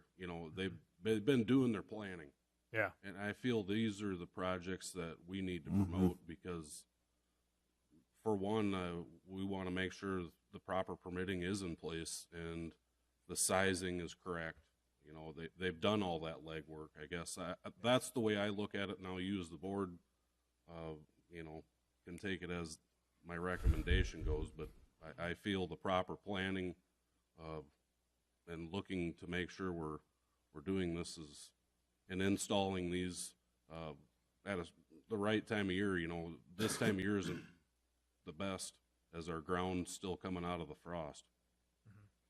And that's what our intentions were, to address the sites that were a continual maintenance problem for these townships that every year they were working on, and the one that you have, they've been ongoing, they've done their work, they got everything in order. I'm not saying some of these that are coming up now don't qualify, but I don't want a township to go in and do work on them right now, and all of a sudden they come with their grant application, and we say no. Well, if it didn't get done correctly, whatever, Brian needs the input on that, and making sure everything's done correctly, and if it's not, and we don't approve the grant, then township's not gonna be sitting also without receiving funds, so. I have a question for Bob. So, Bob, if we qualify for FEMA monies because there was a culvert that was damaged, if a township would qualify, and the county has given the township the money to fix that culvert before the FEMA monies come out, does that take that dollar amount out of our 126,000 threshold? Or can we go ahead and work on taking care of some of these problems and still ask for some of that money back through the FEMA program? Well, for one, I am not a lawyer, so I can't give you legal advice. and it's, you know, the damage has to be caused by this event, the blizzard Right. event, and the massive rain event all at one time. So I don't know the answer to your question. So the last time we talked, at our last meeting, there were 26 township roads that were closed because of the flooding. And I think we talked about one culvert so far that had been damaged because of the flooding. Oh, we got a lot more than We that. have- And I so don't have do that we have a number. number now on how many culverts are damaged from the flooding? It'd be, I'm guessing in the hundreds. There's probably 20 around my place that have been damaged in this spring. The township I spoke to had 8. 8? Yeah, but you gotta make sure that these townships are reporting them. That's the major thing. And that's why we sent the packets out. And you have to understand, the last time we had FEMA in here, the main thing is to document. Take pictures, document the footages, if you have to open a road, make sure you got everything documented that you did and what you did. And FEMA looks at all that and then reimburse accordingly. And to help the townships out, we're getting the preliminary stuff in. Hopefully we get it in enough time. We're going to work with Jim Sampson, a GIS guy, to help us, because it's all about how many feet and how many yards of gravel, and everything adds up to match. So that's... And you don't know if a township goes ahead and fixes it, whether or not they can get compensated later from FEMA. We don't know if they can get compensated, but they need to go ahead and fix it so the township can use it. And then if they can get money back, then that's our job to try to help them do it. When you sent that letter out, did you say anything about documenting, taking pictures, any of that type of stuff? Yes, sir. Okay. We did at the township meeting also. Right. Okay. Because that's what's going to, I mean, you're going to have to make the repairs for safety purposes. There's some where, I mean, there's drop-offs of 3 feet. We told them to take pictures before they fix it and then after they fix it. I think we're going to have to deal with those at a different situation, considering FEMA and that kind of stuff. We may have to have some type of a meeting or something with the townships on talking about, okay, have you done this? We need to get this put together. And then we got to look at what the total costs are and what the townships are working on and what they're having to overcome to see how we can help if we want to or not. But we need to get that number so we can get that grant, see if we can get some money. So I guess back to what you're talking about on our grant program, I mean, I think the ones that were there, we take a look at those, we work at that portion of it, but I think we have to kind of stop and say, no, this was not intended for an emergency thing. Get your emergency work done, take your pictures, put it together, and then let's talk with all the townships on what they have, is my thought on it. But I think the grant thing that we had was a certain process, and we work with those who have done that, but to accelerate and get that going, I don't think we want to do that. Okay. Do we have county roads and culverts that we're going to put some money into that were not in our budget that we'll have to spend money on because of the flooding? Not at this time. I mean, we've had to add a little bit of gravel in spots, but we haven't had any failures as far as our structures go. Well, if we're going to send Brian back and say, no, you have to follow the grant program, I would like for us to at least, if we had a consensus on this, if we have that many culverts that are out, and we know how much money each of our townships have in their account, you know, I'm thinking if there are that many culverts, there's not enough money to take care of all of that problem. And if we're going to decide that we're going to assist the townships, which is what I think we should do, I think for the townships, this is an emergency, and that we ought to be helping where we can help. That when he goes back and says, no, for this grant program, you need to follow what the rules were when we set it up, but the county is willing to do blah. I think we need to have Brian be able to tell them that we're not just saying, no, we aren't going to help you in this emergency. But Go ahead. I agree, but I think we don't have to say, no, we're not that was not intended for an emergency. And Bob sent out the declaration. We passed the declaration. You're going to have to go that route for these there. And that's not saying we're going to pay for it or not pay for it, but if we can get the FEMA reimbursement, that's what we'll pay for it. And I think before we say we're going to help, which I'm tending to lead help, I'd like to see how many actually we have and what the impact through all of our townships are. Because if it's $1 million, I guess I'm not sure I'm willing to say, hey, here's $1 million, go do it. But if it's 150,000 or something like that, and we get half reimbursed from FEMA or something, I certainly could see us, helping out the townships where needed is. I'd like to see exactly what happens, because we're going to have another snow event here. But what is our deadline, Bob? February 23rd, April 23rd, I have to have my preliminary assessments into peer. So my thought is how Brian could handle it is okay, this was not for this grant, but we have discussed this, we have this there, take pictures, we'll get the information to Bob, and then we'll work through a FEMA and stuff like that. So. And perhaps Bob could reach out and find out the answer to the question that I've got, which is, let's say a county or a township needs some help to get the culverts fixed now because of the safety issues. The FEMA stuff's going to take time. I mean, that's not going to happen in the next 30 days or 60 days even, I don't think. But if the county gives the township, let's say, a loan, okay, to fix the culverts now, will that change what reimbursement the township would get from FEMA if we do qualify, knowing we might not qualify? But did that make sense? I just want to know that if we give or lend them money, that it doesn't reduce the amount of reimbursement that we could get from FEMA. I think we go back to Mr. Hills. I'm not an attorney comment, and we need to follow through and find out exactly what the policy is on FEMA, whether they reimburse the townships or reimburse the county. I think at this point in time, we don't know what the damages are out there. We don't know the total cost of what. Leave our other program alone. I think that's just fine. We've established it. We've put out the parameters and the requirements. We don't want to change those midstream. But if we're talking about an emergency allocation from the county to address those things, obviously we need that information and what's going to be reimbursed if it's approved. And then if it's not approved, then there's still those dollars amounts. So I think we need to get the townships involved with Brian and his team and obviously with Mike or with Bob, so that we can come back with a proposal. Here's the damage amounts we see out here. Here's the township's money they have.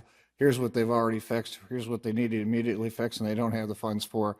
And then we can take emergency action on funding at that point in time. But at this time, there's just too many questions. So if you'd like that process, I would task these two guys and myself, I guess, your commissioner, get that information together as quickly as possible. I'm sure they'd like to get the information to us as quickly as possible.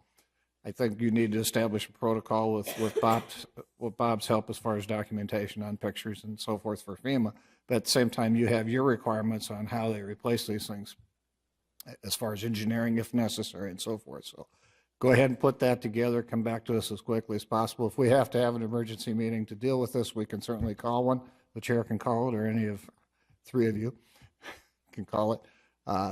I think we need to respond as quickly as we can because we've got holes in the roads out there. But at the same time, we need to follow the procedures. So does that sound agreeable, Brian and Bob and the rest of the commission? The only thing I just don't want this to get out of hand and that all the townships come to Brian and expect Brian to fix their roads.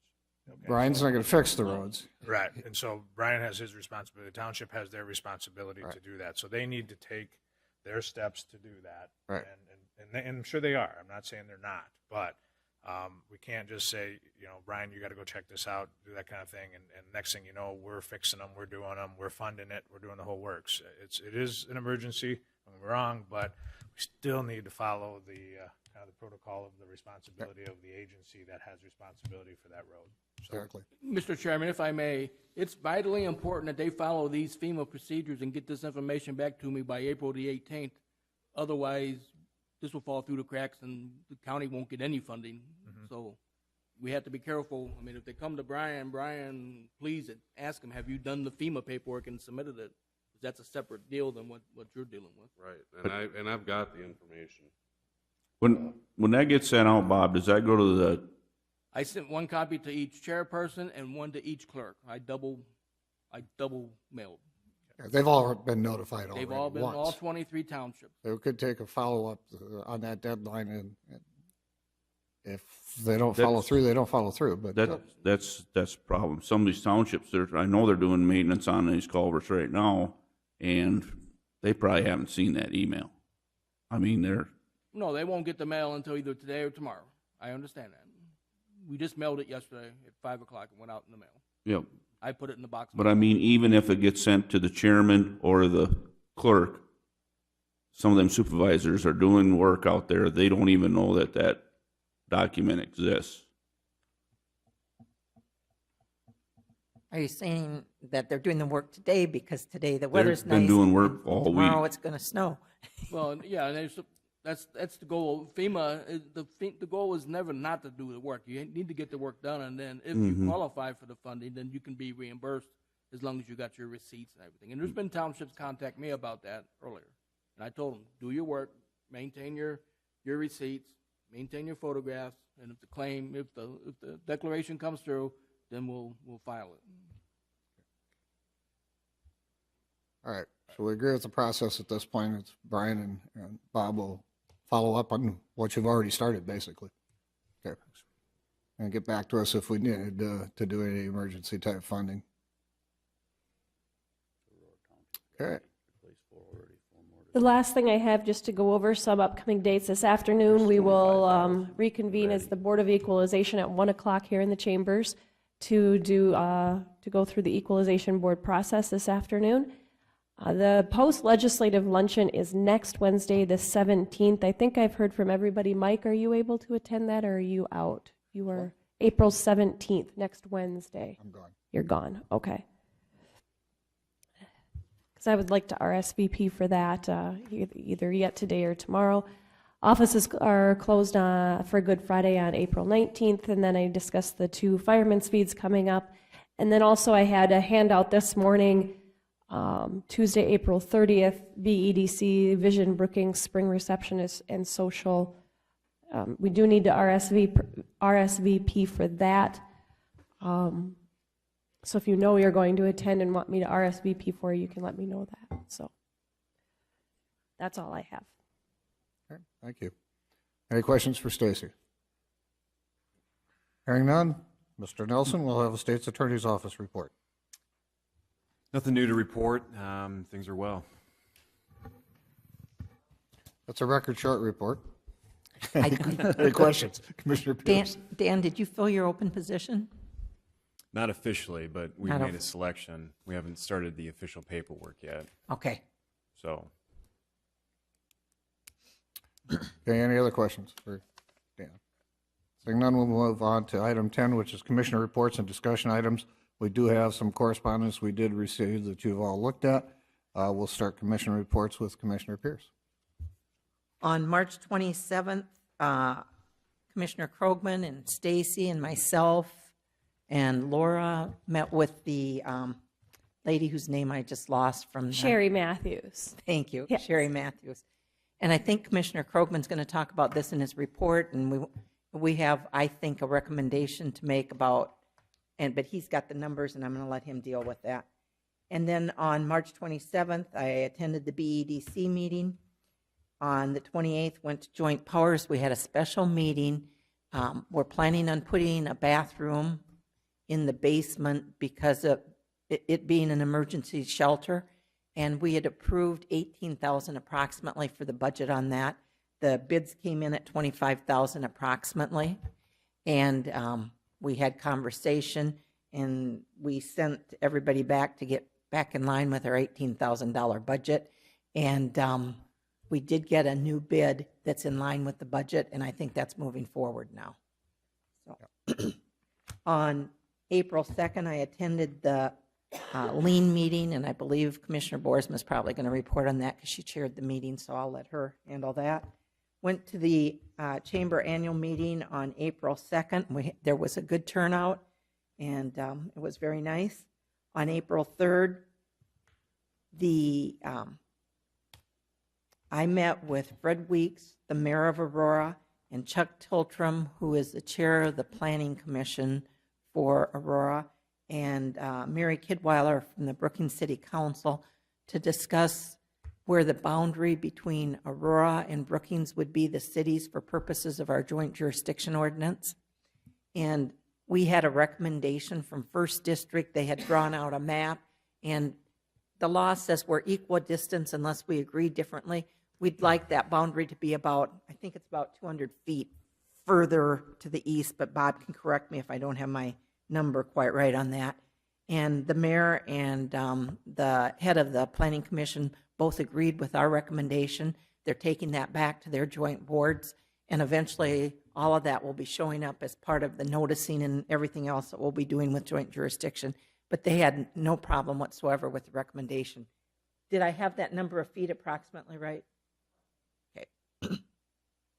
Then on April 4th, we had a joint jurisdiction meeting, and this meeting was primarily centered on the Aquifer Protection Ordinance. We had a lot of conversation about that and what should be permitted uses above the aquifer.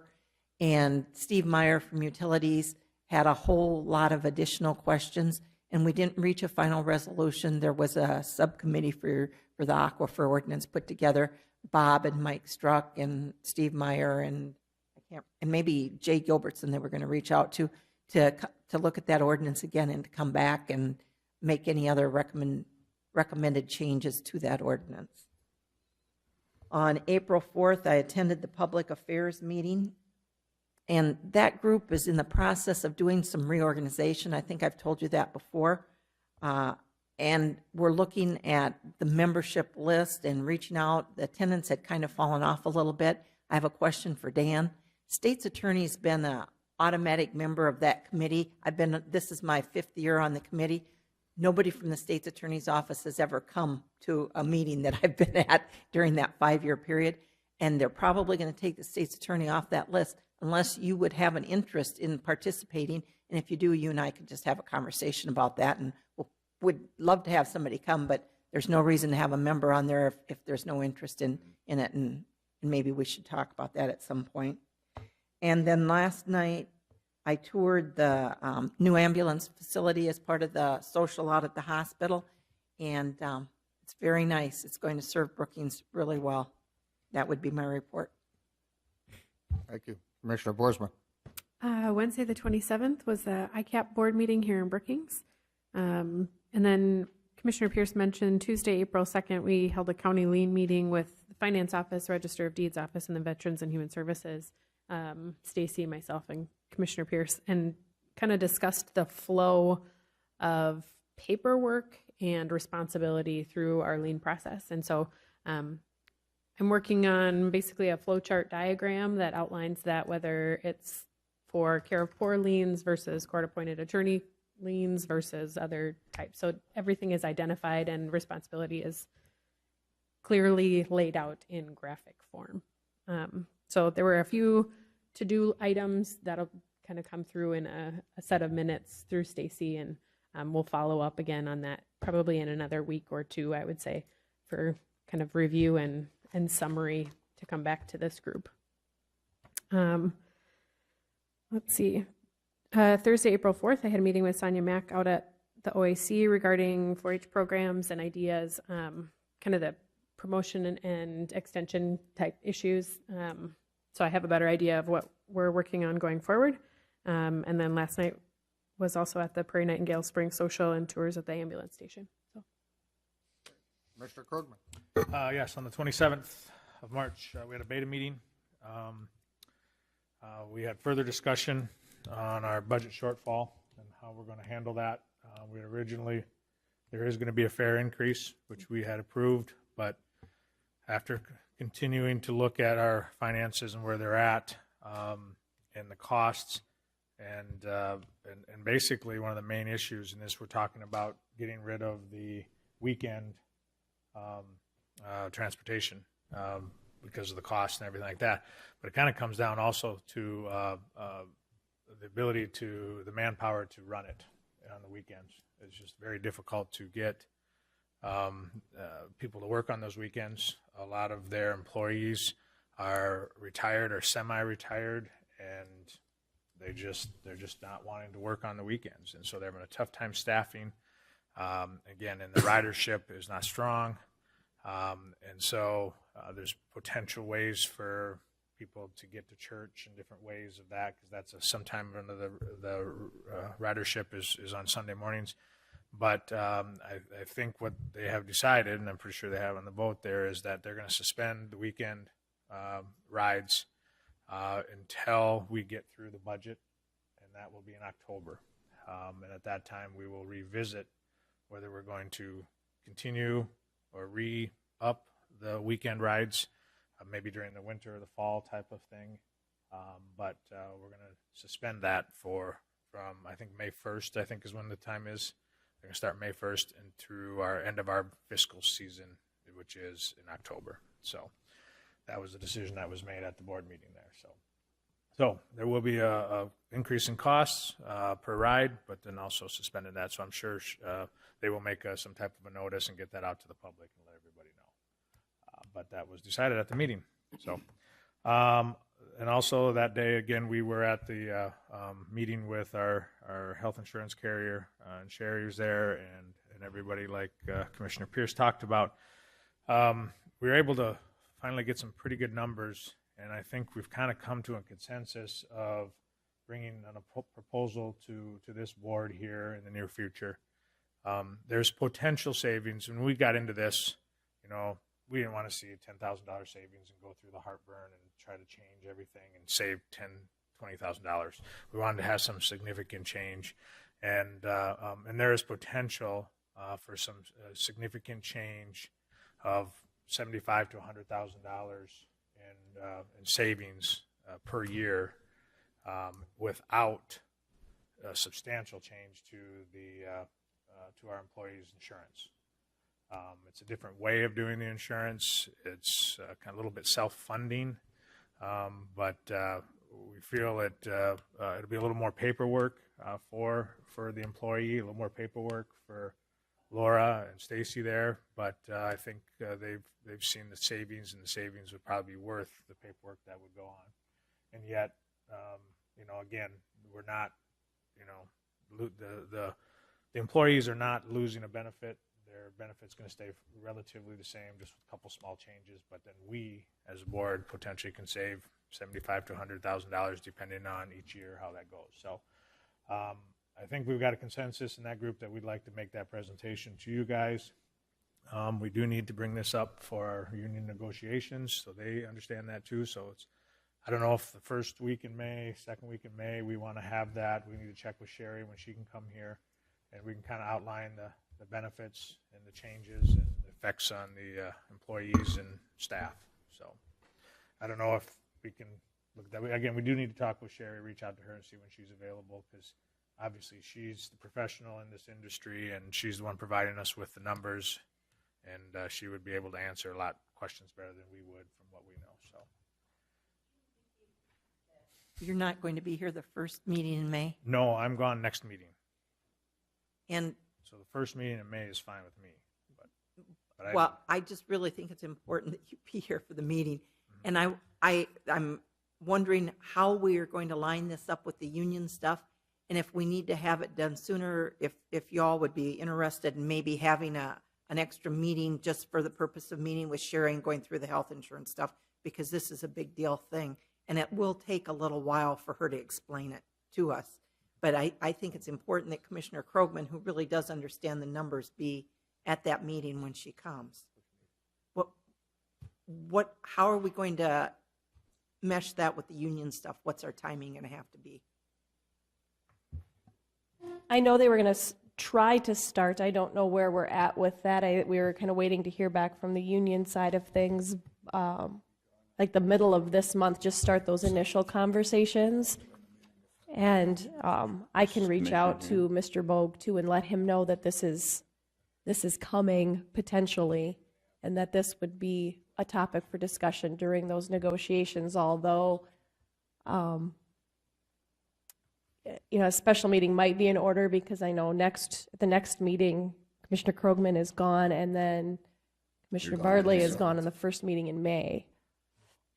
You're both gone the first meeting in So May? Ryan is here, but Mike is not. Yeah, I'm gone next meeting, which is the 23rd Oh, of okay. April. That's when So I'm the 23rd, okay. And then we have basically the 30th and then the 7th. So 30th of April. 30th works for me if you want to do a special meeting. And I can't, the 30th is the BEDC annual retreat that lasts all day. I mean, the That's the 7th, 29th, you're on gone the Monday. 7th though, right? You said? Okay. I was going to say, because I know it may take us, an hour to go through it, but if we have a scheduled agenda item, and we've had agenda items that have taken us half hour, 45 minutes, but unless you need to be there for sure? No. Okay. I may be gone that day, but I can review it afterwards. So you're Can we saying wait schedule till it for May 7th? Can we wait till the 7th and just put a? If it goes through with the union stuff. Yeah, let me reach out Okay. to Mr. Bogue too and see where we're at with that exactly, and let him know about this, and then check on Sherry Matthews' availability as well, since she'll need to be here to explain everything. So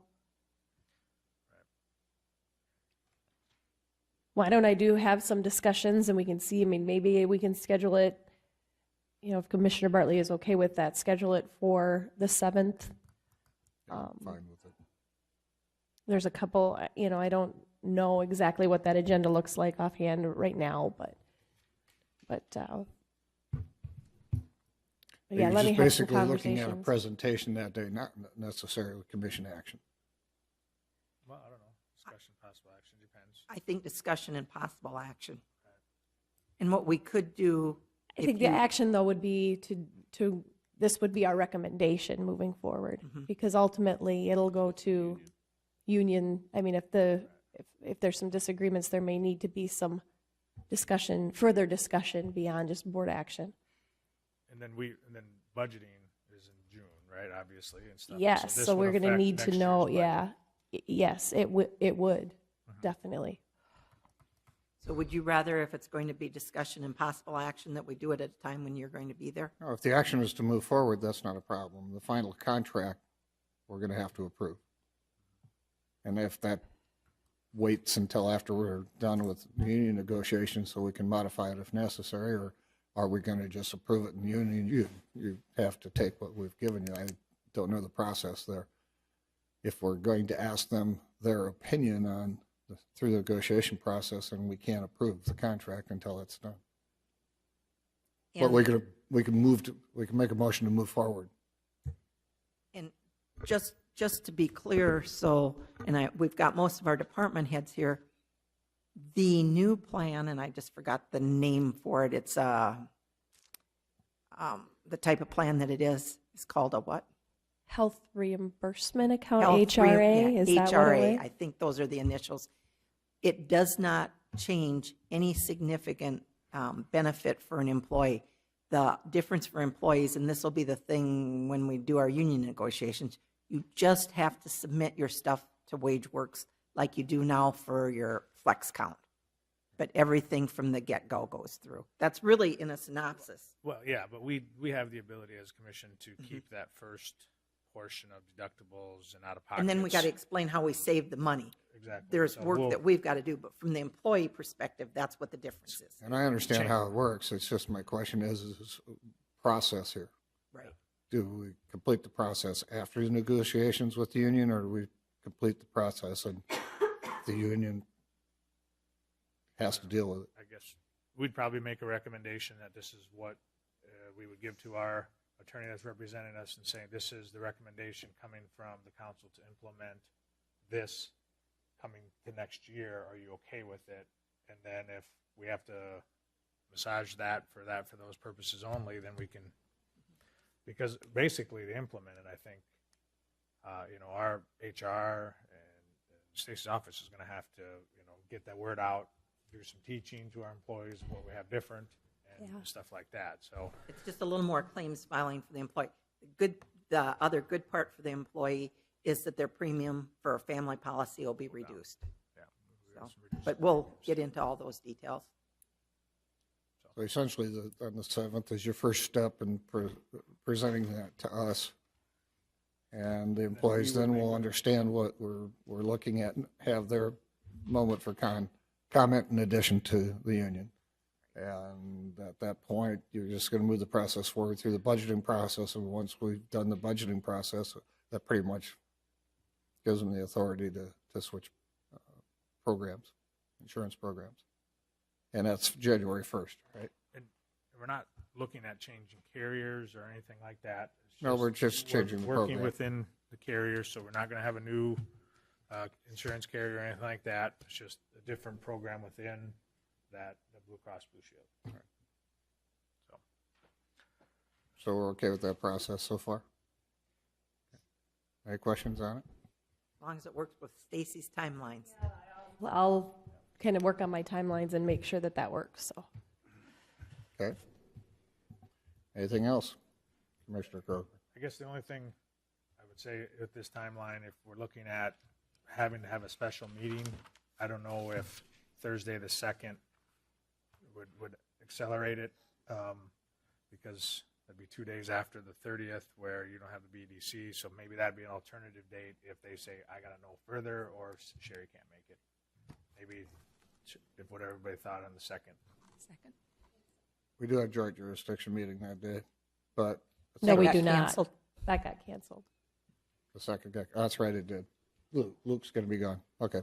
I can take that off my calendar, thank you. Just You still need to respond to what date works for you. By the way. Yeah, I guess. I do.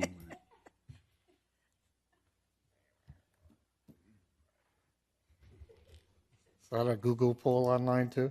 Yeah. Okay. I have to get online. All right, Commissioner I'll finish up here. One more, on the 29th, we had the joint building meeting for Beta here in City County Building. Got together with school, city, and us again there, and we're just continuing to work. Just really having a tough time finding a place to go. I mean, the gentleman that works for the city through the school has been looking tirelessly for the last 3 years to try to find a place to build here. And any place we brought up, he knew exactly what we were talking about, and he's already looked at it. And we just have had a tough time finding a place to have this joint facility go there. But we're not done yet. We're going to keep working on it. We're going to keep looking, and some other things came up with some questions, and we were going to look into those. But we're continuing to meet to look at a joint facility between Beta and the Brookings School District and see how we can get that going. So, yeah, just an update on that. So,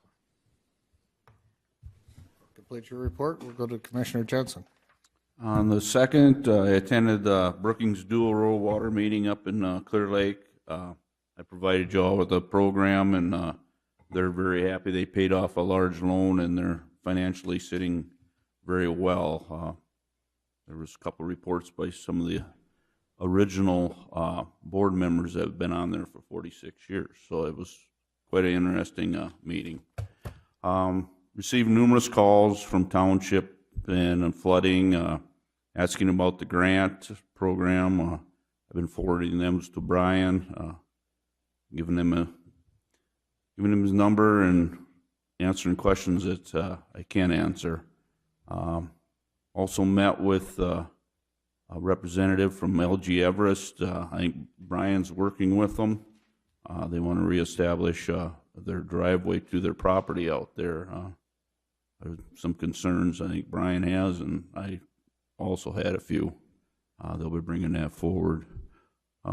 Also had a call from a small community wanting some information on establishing a speed limit within the community, and I forwarded that to our commission assistant, and she did a very good job, and I received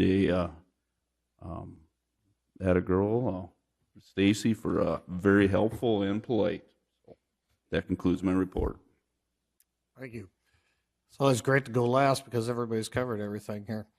On the 28th, I did attend the Joint Powers Board also meeting, and the one thing we didn't cover, or Leanne didn't cover, was that we now have our security system cameras in place on the building. It's high definition, so it's not just a guy with a hooded sweatshirt or a red coat that goes through. It'll you can actually almost zoom in on license plate numbers. So it was a little extra funding to get to that type of definition, but I felt it was necessary, and so did the entire board. Those cameras are located, so we've got entrances covered, we've got parking lots covered, including the new parking lot. We've got our utilities out here where we had an issue already where somebody broke into that facility and unplugged their generator. We're going to be looking at possibly a more secure system around the generator system out here, and other than the slat wood that's now started to deteriorate after 5 or 6 years. Some other system for protecting that facility with a little better lock. But as we all know, locks only keep honest people out.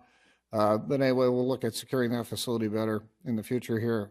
In addition to that, those cameras, Bob's got a monitor in his office if you're interested in seeing the quality of the definition of the cameras and where they're pointed at this point in time. Certainly welcome to go down and see that.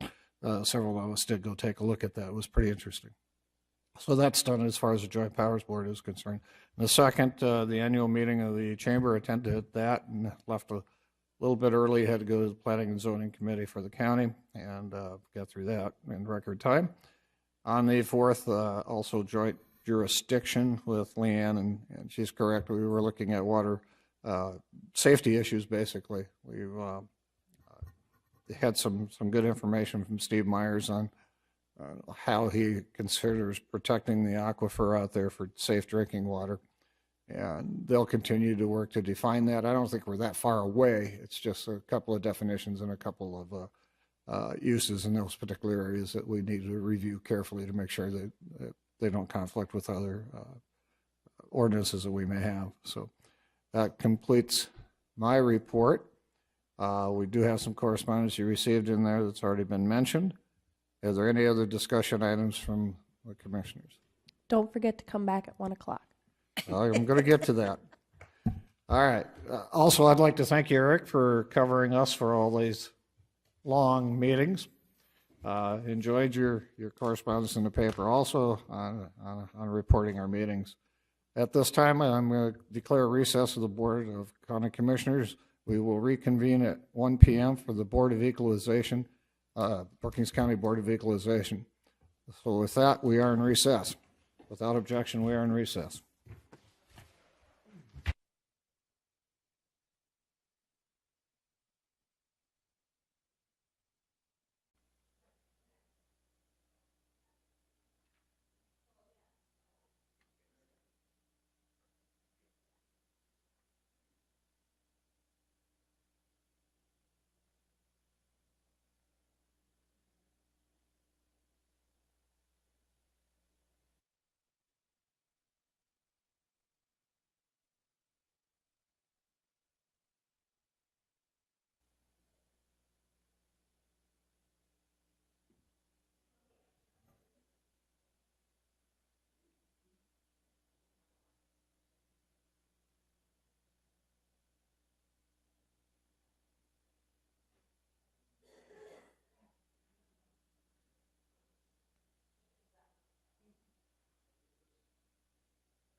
Unless you want to.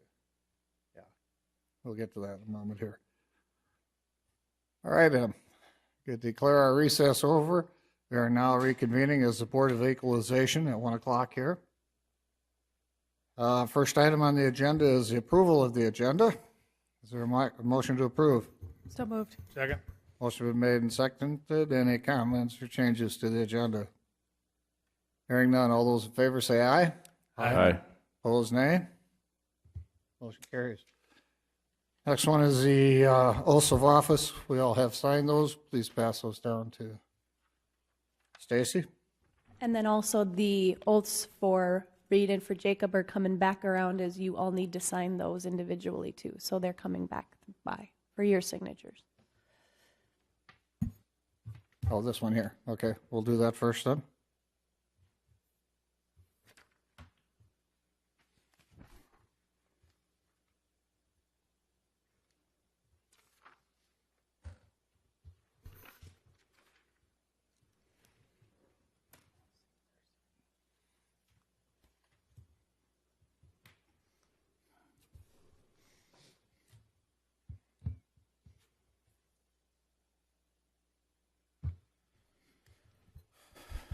This goes to, back to you. Okay. All right, all the oaths being signed, we are now officially the Board of Equalization. Item 16, scheduled for 1:10 p.m. The Van Beeks are here, so we'll go ahead and start with this. It's a discussion and possible action on the Frederick Van Beek appeal. We'll have discussion first, and then we'll look for a motion afterwards. Okay, so we'll start with Jacob. We start with the appellant, I believe. Let's start with the appellants, okay. May come up, identify yourself with the microphone is on.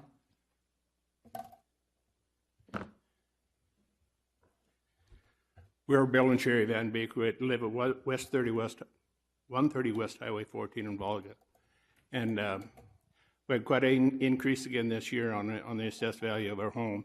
And I have a number of pictures I'd like to share with you of the property and also the neighboring property, if I could. Okay, Stacy. You can set them right on the table, kind of where your glasses are sitting right now, and we'll run. Can you see up on the big screen? You place your pictures there, though. Sorry.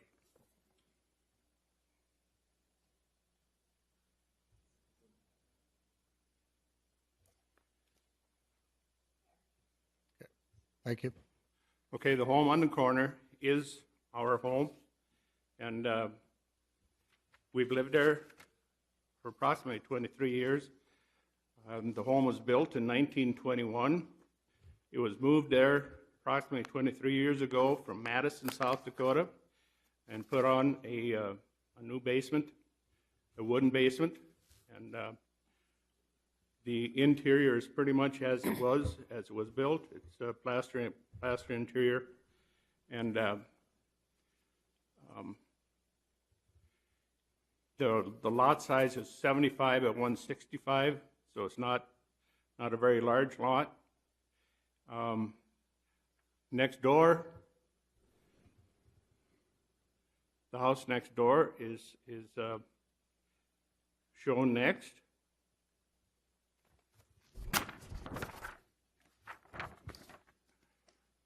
And these are the two next door, right along Highway 14.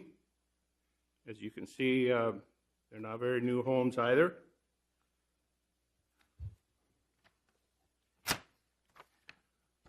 This home is the one that was used for comparison value.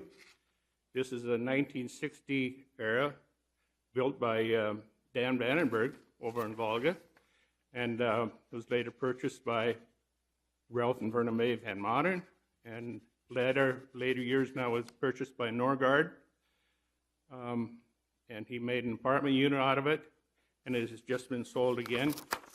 Here it is another view of it. It's a newer home. And then that was used for comparison. This also was used as comparison. Now, this property was just sold. There was a house there that was remodeled by Doug Peterson. Probably late 70s, I would guess, maybe early 80s. It was remodeled. Doug Peterson lived there for a short period of time, and it has been a rental since then. But this was used to compare. It was just sold for $200,000. There's a full acre of lot there, full acre of land, and they demolished the house. It's going to be a commercial unit going in there, but that was used to compare our home. And then this last photo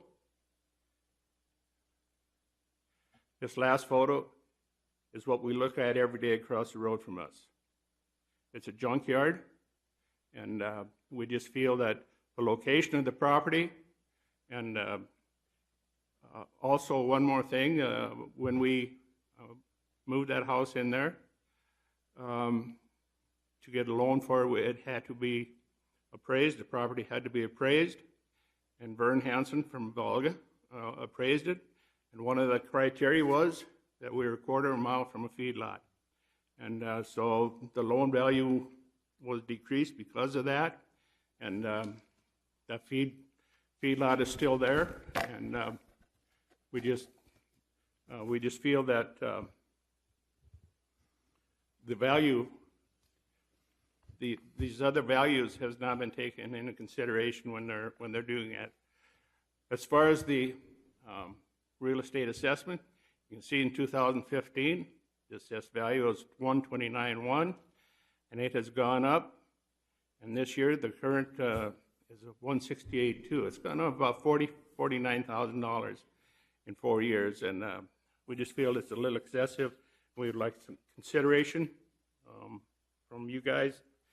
The city of Volga has approved it, and if you have any other questions, please ask.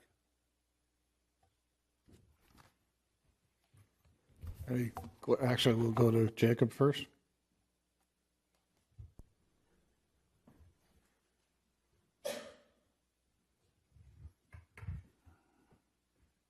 Reed, you go ahead and represent our appeal.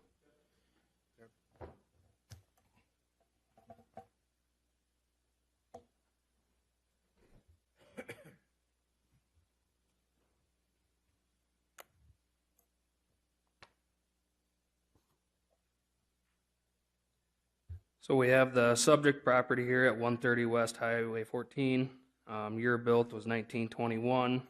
We have an effective age of 1948.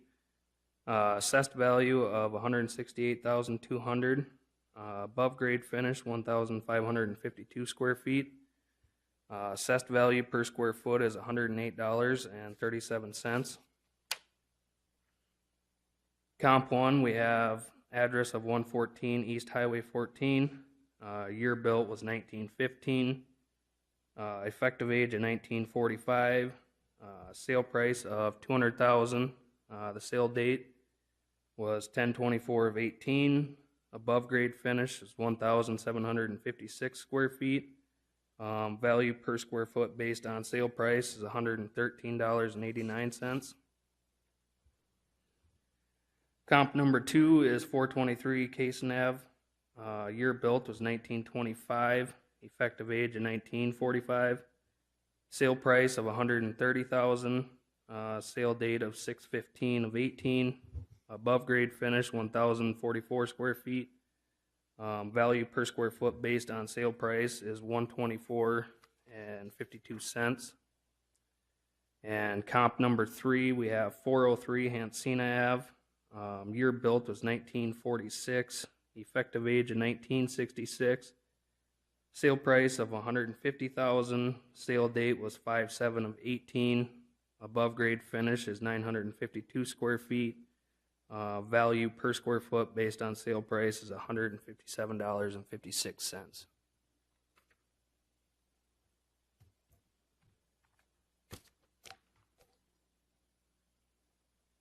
Okay, any questions? you had talked to use the different comp that was on Highway 14, the gray house. Did you guys not use that as a comp, or? We didn't use it directly as a comp to represent his appeal today, but what it was used for was the market analysis in the neighborhood that was used for the sales in the past year to determine the 11% increase on the older homes within that neighborhood for the assessments for 2019. Any other questions, comments? How long ago were you used these comps? Because obviously the picture of the one house is gone now. Yeah. How long ago was this used? Were these used? The comparable data was probably updated as far as the assessments goes physically in 2013 when that picture was taken, but the sale was just this past year. Right. My concern is the sale of that one is basically for lot rather than the house itself. Yeah. That I'm not necessarily sure that that's a like-kind exchange type, not a like-kind exchange, but a like-kind sale, because there was the value of the land had outgrown the value of the improvements on there. And though it is on Highway 14, which I think is definitely something to take into consideration, having been in and tried to sell houses on busier streets, it definitely takes away from, again, speaking on market value of potential people on there on a busier street. It certainly affects the market value of the property. And to try to use that one, because I'm not sure this would qualify as a commercial type of lot with the double setbacks and that kind of stuff, the size of that other one would be. So those are just a couple of my thoughts, on top of my head.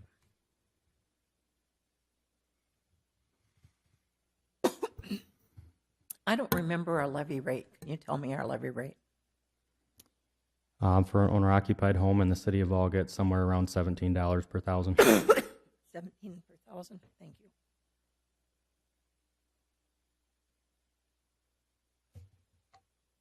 Any other comments?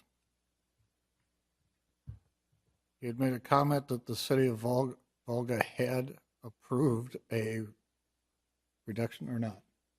This has to go through the city of Volga besides us, right? What was approved? 149. Yeah, it's on the front. Okay, I was looking at it here. It says the local board approved the 149.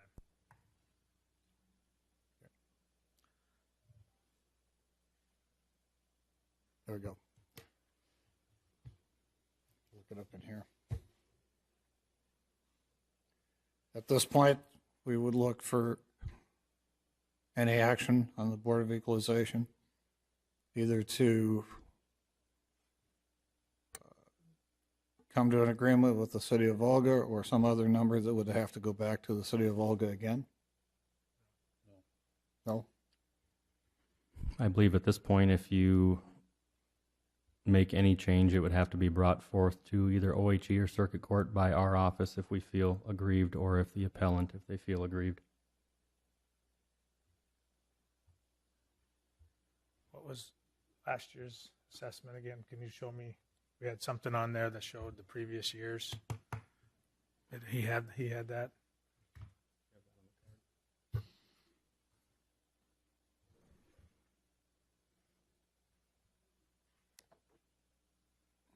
(2018's assessed value in the property was $154,300 total, $146,600 on the structures, and $7,700 on the lot.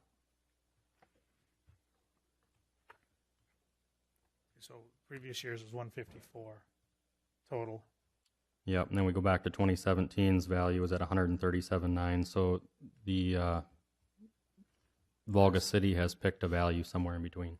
Between the two previous, okay. Yep, based on what the appellant was requesting at that time.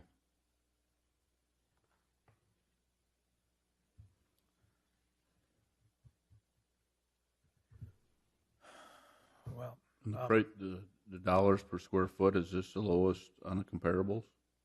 I believe it is. Yeah, the subject's at $108 a square foot. The first comp, which we all know is gone now, but when it sold, based on the house that was there, was at $113 per square foot on the sale. $124 on this one on Quezon, and $157 on Hansina. none of those properties were on Highway 14. No, Encina wasn't. Comp number 1 is on Highway 14, 2 and 3 are not. And that's, I guess, where I have my concern with that is those other two comps are definitely in different locations than this Highway 14. And in my experience in the real estate, selling real estate, that has a lot larger effect in the open market, that location on that corner and stuff too. Now, if that property was the same, you see the one comp that we used that they ended up taking the house down just for the value of that land, if you could do the same for this, I could see, doing apples to apples, but I don't think you can on a corner lot like this of 75 feet with double setbacks. Your lot is not, I don't think it would be feasible for somebody to put, it's not big enough to put a standalone commercial property on that corner lot. So it's not the same as there. So I guess, I'm not sure. I feel we need to go below the previous year's assessment because that's what we'd be doing at 149, right? Correct. I do think, though, that they do have a point. I guess I'd make a motion to keep the assessed value similar to last year's and not raise it to the 168, keep it to 152. Go back to 154, 300 total. That's what I would make my motion on. Second. Motion been made and seconded. Is there any further discussion on the motion? I'll restate the motion is to roll back the assessment to 154.3. Correct? Any other discussion? And again, the action we take today goes where next? If it needs to be taken a step further, the options are either to OHE, the Office of Hearing Examiners, or to Circuit Court. Any other discussion? We'll call the roll. Pierce, Aye. Boersma, Aye. Krogman, Aye. Jensen, Aye. Bartley. Aye. Motion carries. passes. Item 17. Thank you for coming in, please. Thanks, guys. Item 17 is scheduled for 1:25. I've been told that the Tandys will not be here and will not be participating by telephone, so it's a discussion and possible action on the Tandy Family Trust appeal. Since they're not going to be here as an appellate, we'll just let you go ahead and state your case. Go ahead, Reed.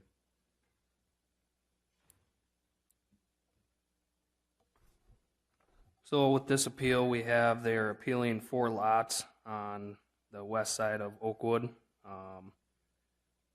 Lot 1B is assessed at 87.8, has 251 feet of lake frontage. Lot 1C is assessed at 51.7, has 131 feet of lake frontage. Lot 1E is assessed at 84.1, has 200 feet of lake frontage. Lot 1F is assessed at 86,200, has 190 feet of lake frontage. All 4 of these lots have a 20% negative adjustment on them for lack of utilities.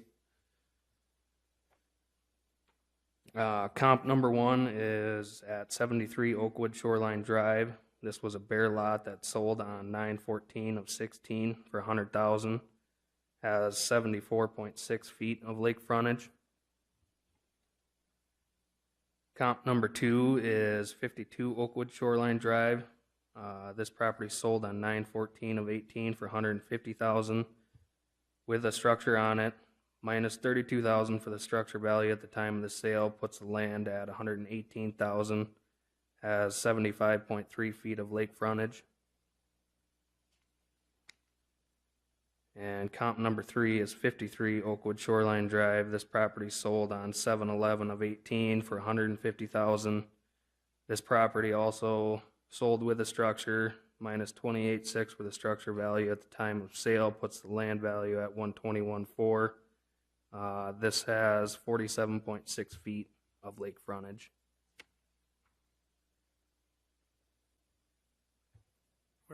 Where do these comps, where do these 4 lots sit in comparison to the lake? These are on the west side of Oakwood. The I think they actually call it Johnson's. You can access it from like around the swimming beach. You can go through there to access this west side. Gotcha. Do these have a lot of drop off to them? No. No.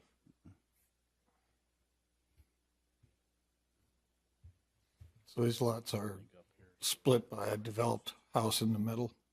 The Tandy family owned all the land there, and then they ended up selling off the land and the big 2-story house there, and then they platted these lots, and then that center one, they did have an old cabin there, and that was sold here a couple years ago for $140,000. So is this on West Oakwood? Is it kind of in that Turtle Lake area?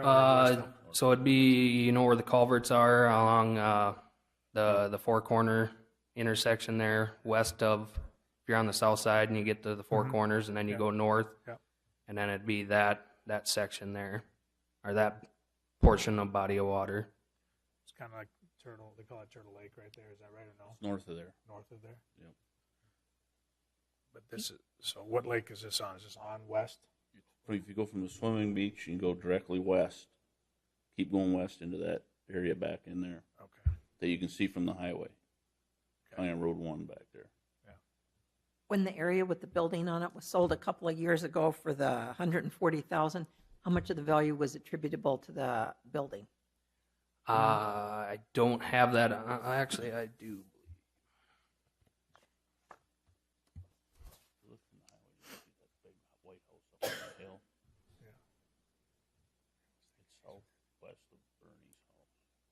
We could potentially pull this property up on Beacon on the screen if you want to see exactly where it's at. Could you do that, please?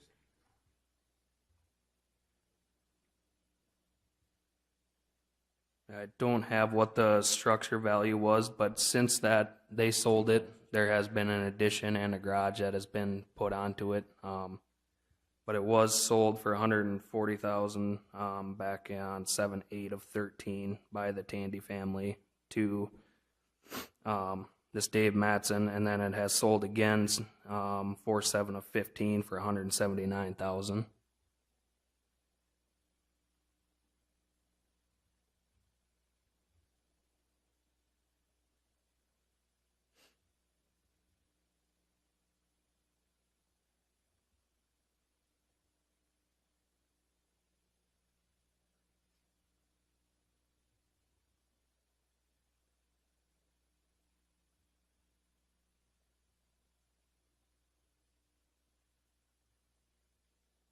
As you can see on your screen here, here's the state park and what they would consider West Oakwood, and then if you keep following this around to the west, out to the curved oil road here, right by my mouse clicker are the location of the 5 Tandy lots.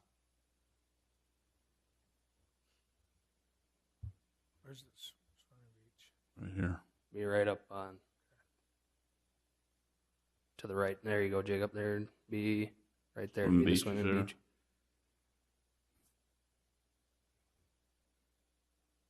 Is that fairly shallow water up in there? Mm-hmm. Not exactly boating area then. And then, so the comps, though, are the ones that are used further along that south part, correct? Yeah, the only other platted lots that are on Lake Oakwood are actually on the main lake, around the southwest, continuing around to the southeast side of the lake.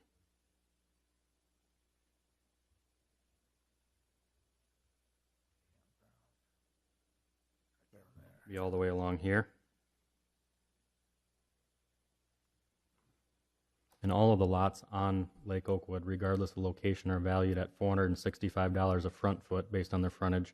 However, the Tandy lots are given the 20% reduction for their size. They're bigger than most of the lots are 75 foot of frontage. One of the comps was even 50 foot, I believe, and then their lack of utility.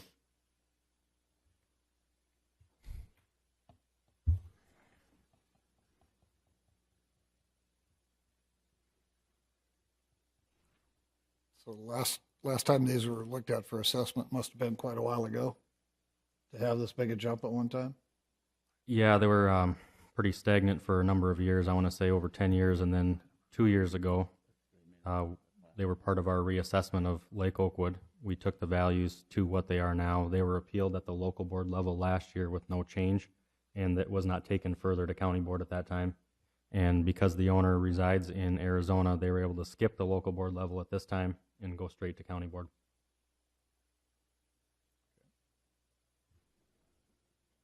It's fun to try to figure out these processes, so it's. Keep this size like this, but then scroll down a little bit. Yep.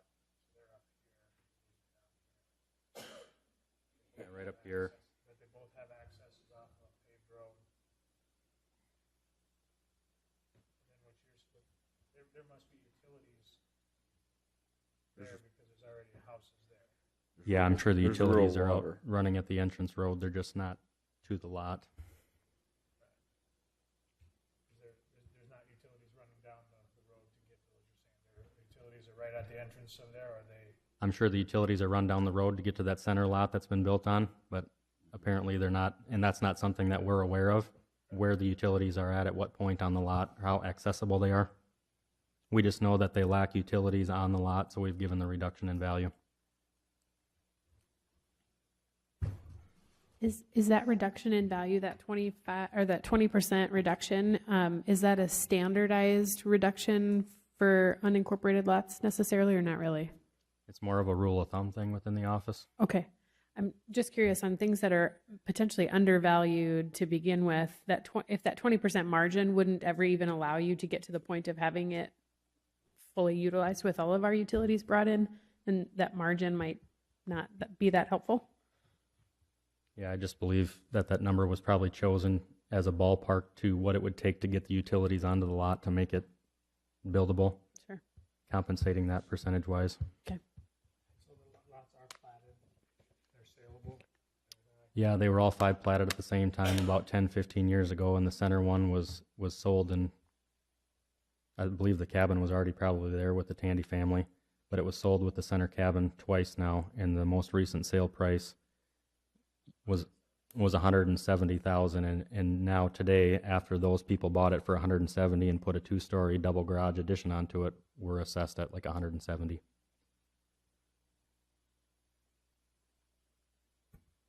you separate out the lot value on that one, plus from the house? We can. Let's see what we got for lot value on it then. It's going to be the same method there. $465 for by whatever frontage they have. Looks like the center lot has less frontage than probably the rest of them, but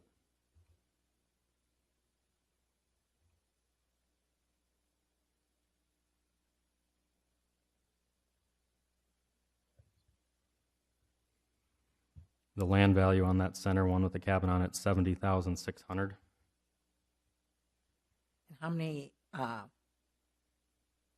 feet of shoreline is that? I'll have to go measure it. It looks like in the legal description it's platted by the square foot.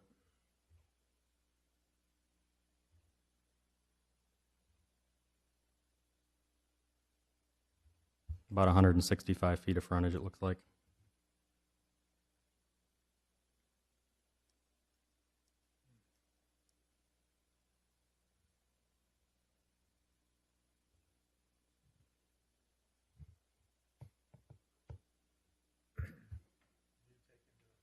Basically, your entire lake, basically, if it's a lot on Lake Oakwood, doesn't matter the depth, just if they have access, similar access, you're kind of putting them all as a certain per square foot for frontage. They're all grouped in the same neighborhood at the same rate for frontage, yes.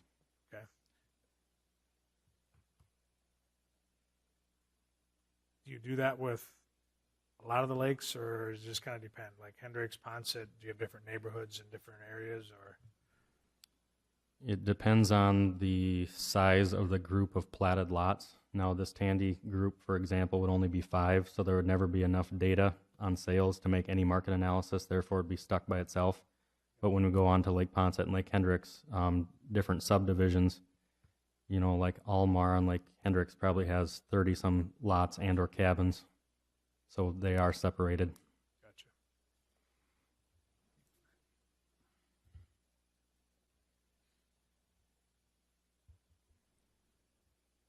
I think for myself that I support the equalization's office numbers on that. And they're being treated as like property around the lake.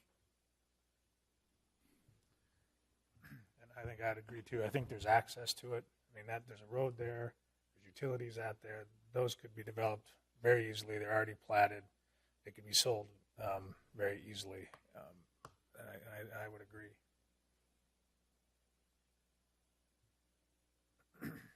Or developed either. Any other comments? I'd make a motion to leave the lots valued as the equalization office values them. Second. Motion been made and seconded to leave it at the assessed values. Any other comments? Any other questions or comments? Hearing none, we'll call the roll. Boersma? Aye. Krogman? Aye. Jensen? Aye. Pierce? Aye. Bartley? Aye. Motion carries. Okay, we're going to move on to item 18, approval of corrections. We have several of them here, and you have a list. We're going to start with item A. Each of these have to be voted on separately. So we have an action to approve correction to Dan Ziegler, parcel number 14108-11151-074-03. Is there a motion to approve? So moved. Second. Motion been made and seconded. Any comments? Did you want to make any comments on these, or? I'm not sure if you, as a board, want me to give a background on each one of these numbered corrections, or? It would probably be to our advantage since we're making a decision. Number one was a lake cabin on Lake Oakwood, part of the review process last year, and we just couldn't make contact with the owner to get inside and do a review. And the owner had contacted us here about a month and a half ago and said, hey, by the way, I forgot to contact you guys for a review. Would you be willing to do that now? And we did, and make a recommendation in changing the value. So it went from 222,000 to 203,600. So the motion is to approve it at 203,600. Any other comments or questions? If not, all those in favor say aye. Aye. Aye. Opposed, nay. Motion carries. Item B is an action to approve correction to Jameson R. Pitts, parcel number 21305-10949-313-00. Is there a motion to approve? Mr. Chair? Yes. I am going to abstain on item number 2 and item number 3. Duly noted. Is there a motion to approve? So moved. Second. Motion been made and seconded. Jacob, will you give us a quick rundown on this one? Yeah, both of these properties were brought to our attention during the local board appeal process. Justin Pitts appealed his property value to the local board. They didn't feel like they had enough knowledge to make a change to the assessor's value at that time, but they wanted us to look at it further, and we did. And it's right along the interstate. It's in the river bottom, and the Justin Pitts lot is 100% in the floodplain, not buildable unless you jump through several FEMA hoops to build that land up. And the Jameson Pitts lot is adjoining. However, a portion of that parcel is out of the floodplain, and it has a house and a horse barn on it and stuff. So what we're recommending is a 45% reduction in the land value as non-ag to get it reduced to the value of the land if it were to be valued under the productivity method. Basically because it's unbuildable. It's hay ground for a few months out of the year. Okay, we're dealing first on Jameson Pitts, which was a reduction from 76,400 to 42,000. So that was the motion. Yeah, any other questions or discussion? If not, all those in favor say aye. Aye. Opposed, nay. That one carries. Item C is an action to approve the correction to Justin C. Pitts, parcel number 21305-01949-313-2. A motion to approve? So moved. Second. Motion been made and seconded, and I think you've already covered the comments. Is there any comments on that one? Again, that's moving it from the assessment value of $40,800 to corrected value of $22,400. Any other comments? Hearing none, all those in favor say aye. Aye. Aye. Opposed, nay. Motion carries. Action D is action to approve correction to Eric S. Weir's parcel number 14260-11151-102-00. Is there a motion to approve? So moved. Second. Motion been made and seconded, and we'll have some comments on this one. This property here, the owner had applied for ag and verified their income. They do qualify for the ag status. It was just the application was submitted before the deadline, but after assessment notices were sent. So it requires a correction. All right, and the correction again is from $256,700 to a corrected value of $191,400. So that is the motion. Is there any other discussion? Hearing none, all those in favor say aye. Aye. Opposed, nay. Motion passes. Item E is an action to approve correction to Mary Sturzinger's parcel number 07000-10947-092-00. Is there a motion to approve? So move. Motion made. Second. Second. Motion been made and seconded. Give some comments on this one, would you, Jacob? Yeah, this property has an active gravel pit on it, and the active gravel pits within the county are reviewed on the same cyclical basis that every other property. It takes 7 to 8 years to get from, when you were there last time. And what we did was we used our newest pictometry imagery, which was dated April of 2016, to adjust from the air what we thought was active gravel pit on this property.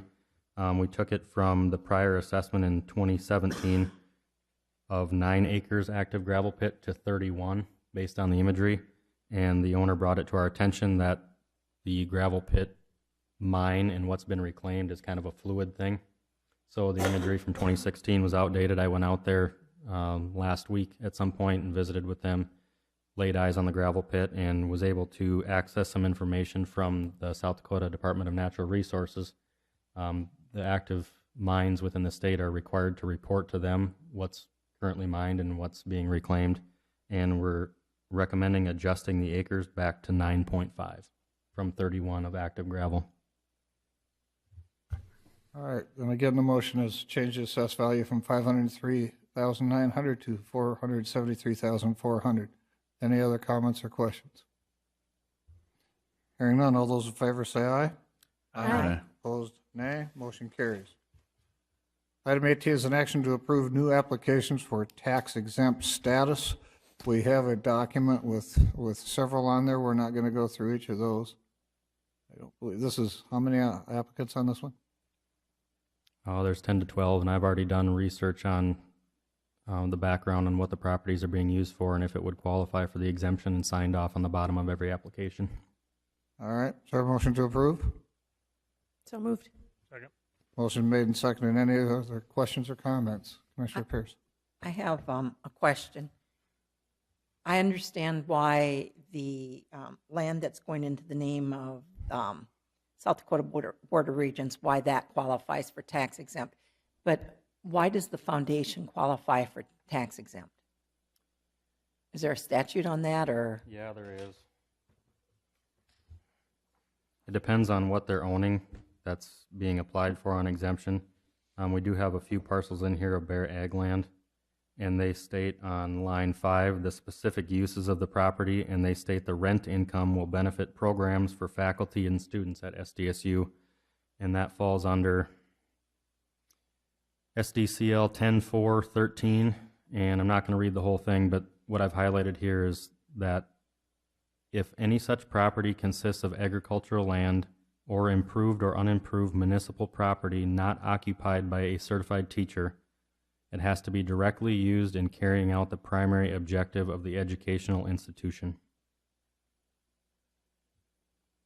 And I'm saying that the rent income benefiting programs for faculty and students falls underneath that. I'm not sure that that's what happens with that. Do we have something that supports that? Several other parcels countywide under the same exemption. You mean that currently, because we haven't questioned it in the past? Okay. Yes, these are just new applications. You'll see up on the agenda here coming up the current list of what's already being exempted, and there are pieces of ag land countywide that are used in the same manner that are 100% exempt. Are you able to pull that statute up, or can you not do that? Do you have that with you? Do I have a document came up here? You.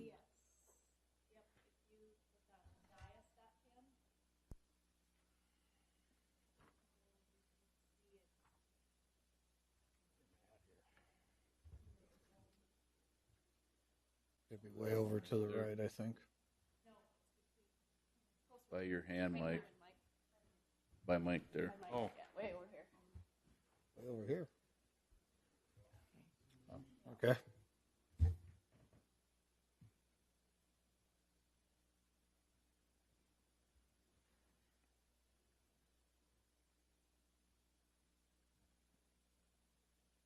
Okay, so my question is the SDSU Foundation considered an educational institution? Because I don't believe that it is. And this says any educational institution qualifies for tax assessed. What makes the SDSU Foundation an educational institution? Is there a definition in the statute for educational institution?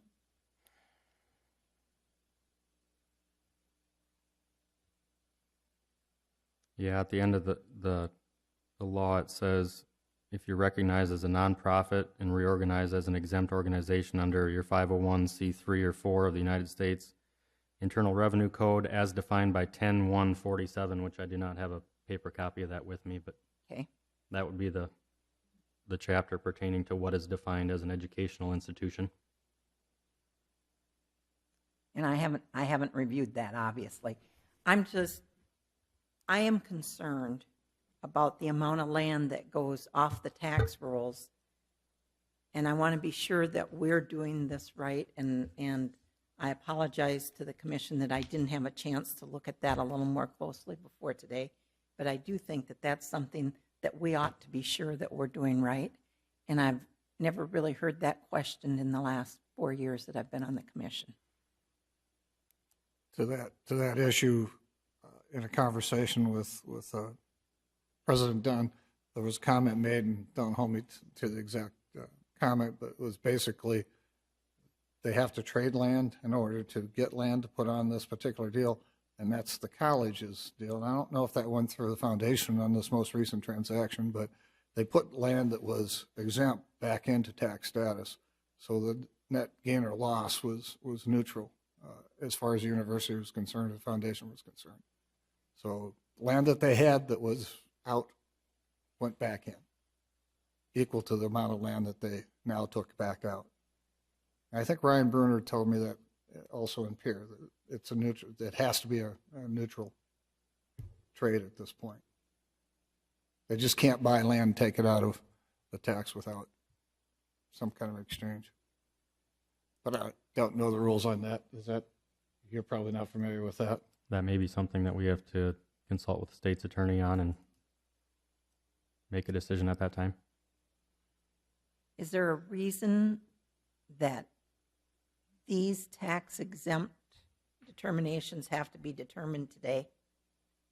Is that something, I don't want to put you on the spot because this is your first time here on these, and I don't think that we've maybe done our due diligence on this. And would anybody be opposed to having a little more work done on that to make sure we got our I's dotted and our T's crossed? Or is everybody feeling differently than I am on this?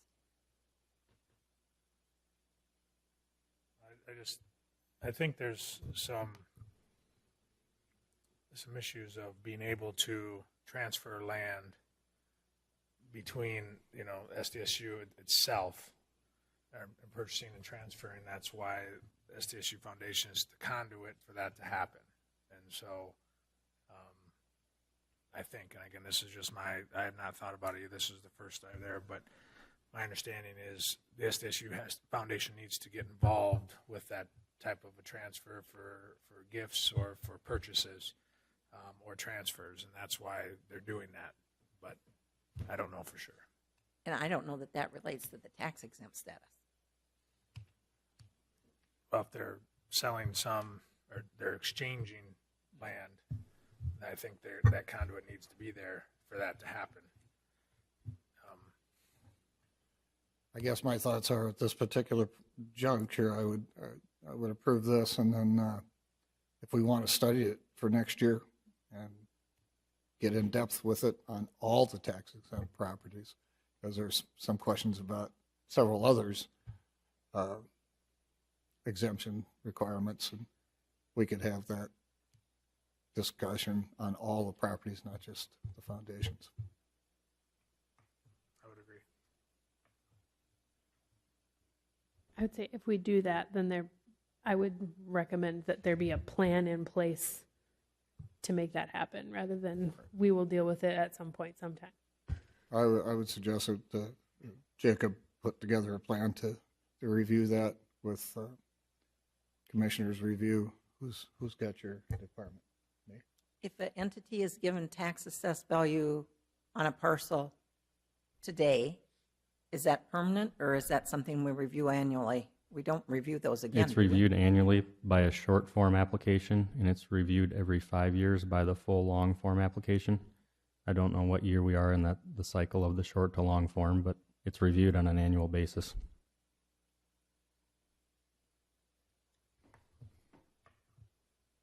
Who's assigned to equalization? I believe Larry's the liaison. Larry? Okay. I guess I would leave it up to Larry and Jacob to get together and start to put that process together to look at these classifications and whether or not indeed they're exempt. We can do that. Okay. Well, I think reaching out to Ryan Bruner, who at the state level there. School would and probably- Public Lands Commissioner. Yeah, PUC, and he could look, statewide, different types of things, and then where does the gray area enter in, if there is one? Okay. Wouldn't be a bad idea to start with him, and he could probably give us pretty good history of how things have done throughout the state. All right. And we'd want that report before the end of the year, before we start next year? Yeah, probably would need to before those go I out. like deadlines of some sort. Would you suggest one, Jacob? I believe the deadline for the application is November 1st. So Okay, we can so use that have same this done deadline by for the then? review. Okay. That's our deadline for Larry and Jacob to come back to us with a report. At this point in time, are there any other comments on this particular motion? Are we taking, We'd still be taking action to approve this as presented for 2019. We'll but have then a also review. the Habitat for Humanity ones also? They're all on this particular application. Mm-hmm. Okay, well, I need to abstain from Habitat Humanity ones. Duly noted. Any other comments or questions? If not, all those in favor say aye. Aye. Opposed, nay. Motion passes. Item 20 is presentation of the 2019 assessment of real property and building permit information. And we have some documents on that. Do we want a quick explanation of this? Yeah, what you have in front of you is just kind of a broad overview of what's going on countywide, where the values are at as far as our assessments and how we've grown due to reappraisal or growth, actual allowed growth within the past year. As far as our sales analysis goes, our level of assessment, our median level of assessment ending for 2019 was 92.05, which means our factor, which has already been approved by Department of Revenue for next year for ag, will be 85 again. And the taxable factor for non-ag properties should be 92.3%. In the center of the page there, you can see where we ended on the abstract for total countywide value in 2018 and what we've had in 2019 due to reappraisal, any allowed growth, and where we ended for the 2019 abstract. And then the TIFs are reported on the second line separately. It shows growth here of just over 1.5% for 2019. Down at the bottom of the page, we have all the exemptions that are currently being utilized on the Brookings County assessment rolls, the number of parcels involved in each exemption, and the total amount exempt from the assessment on each type.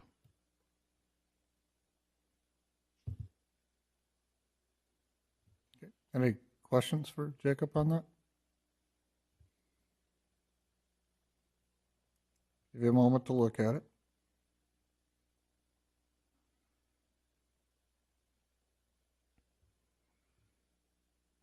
Discretionary formula, how many parcels do we have out on that right now still? 366 parcels on discretionary formula right now countywide for a total exemption of 37.2 million.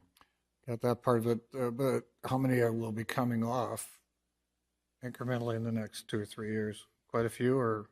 Probably just as many that will be going back on.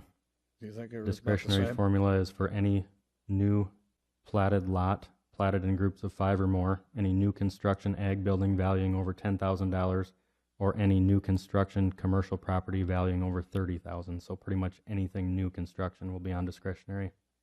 Do you think the number of parcels in the exempt amount is staying somewhat stable? Year to Yeah, year? compared to last year, it fluctuates a little bit, but it's pretty stable. Okay. One big thing to note, I suppose, in the exemptions would be the disabled veterans. We're going to have about 39 or 40 of those again, but the amount of exemption for 2020's assessment was approved at the state level to go from 100,000 exempt up to 150,000. And I would say 9 out of 10 of those properties have a structure value right now, or a property value higher than 150,000. So they'll utilize that additional 50% exemption. When you look at the TIF districts and it says 622 parcels, that includes TIFs that are in municipalities as anywhere in the county, is that right? Countywide, correct. Yeah.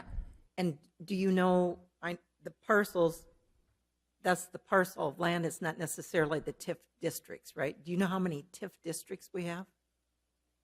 There's like 5 in Brookings City, 1 in the township now, 3 in Volga, 1 or 2 in Elkton. There will be a new one on the table for Aurora City this coming year. I don't know how many that is total, 15, 16 TIFs. I mean, there's... Throughout the county. Yep. And I think there's maybe 1, if not 2, within Brookings City limits that are slated to be paid off this coming year or next. Right.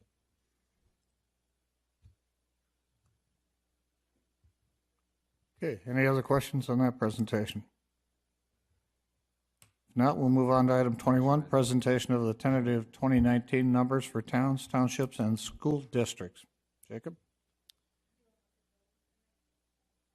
Yeah, the second page of that Oh, overview okay. is just building permit information. It's not really anything pertinent, but it just shows where we're at for total permits issued within the city, in the small towns or in the townships, and then what we have for numbers of new homes being built countywide in the past year.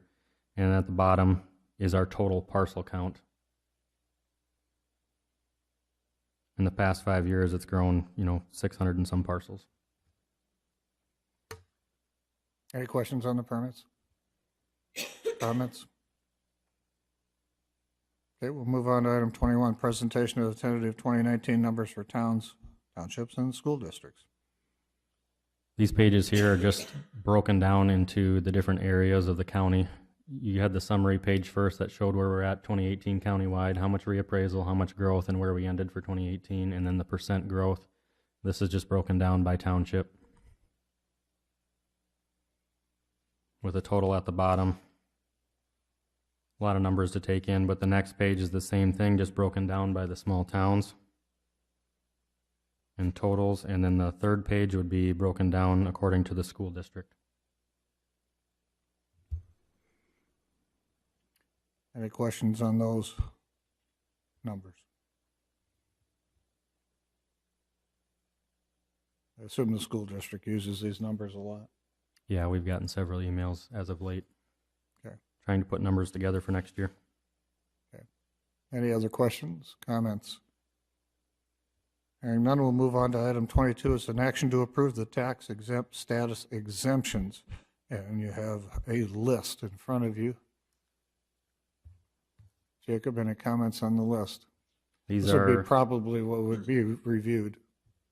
Yep, these are the list of parcels that are currently exempt, not with new application, and this list is published by law in early March.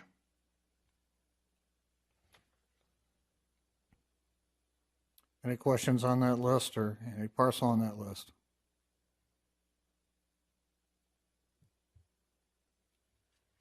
I did have a member of the public ask me about those, and I referred him to Jacob rather than my trying to figure it out. And that was a good move. Jacob explained it to the satisfaction of the constituent. Just to Leanne, your portion with the SDSU Foundation, there's also other foundation on here. I just wondered how they fell under the educational institution part. Okay. I get they're a 503C, okay, or whatever their particular number is, but I was just, how that they were filled out on there, it just didn't look right to me, and I don't know that we're doing it right. I'd like to know we're doing it right. All right, I'm looking for a motion to approve. So moved. Second. Motion been made and seconded. Any additional comments or suggestions? Hearing none, all those in favor say aye. Aye. Opposed, nay. Motion carries. Next is an action to approve the owner-occupied status applications. We'll just ask for a motion up front. Move approval. Is there a second? Second. Motion been made and seconded. Jacob? What this list is the deadline for applying for owner-occupied status statewide is March 15th. We sent assessment notices out on February 11th, so this is anything that's come up from when the assessments were mailed up until March 15th deadline. The top of the list is ads, and there's 2 on the bottom that are set for removal. We've done our due diligence to be sure that these people are owner-occupied in another entity. Okay. Any questions, comments? Got enough time to review it? Okay. All those in favor say aye. Aye. Aye. Opposed, nay. Motion carries. Item 24 is presentation of the 2019 Renewable Resource Energy Tax Credits. We'll have Jacob give us that presentation. So by law, if you put in a geothermal system and our office puts it on the assessment rolls, that value which is added to your assessment for that geothermal system is eligible for exemption at 100% for 4 years. This list is grouped by year, so the 2016 exemptions were started and will be taken off next year for 2020, and the amount is the last column, and the 3 years after that are just grouped below.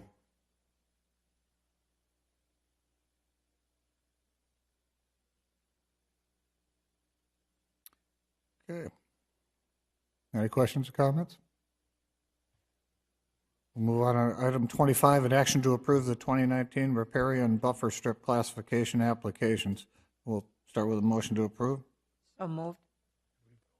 Go on the last one. Is there a second? Second.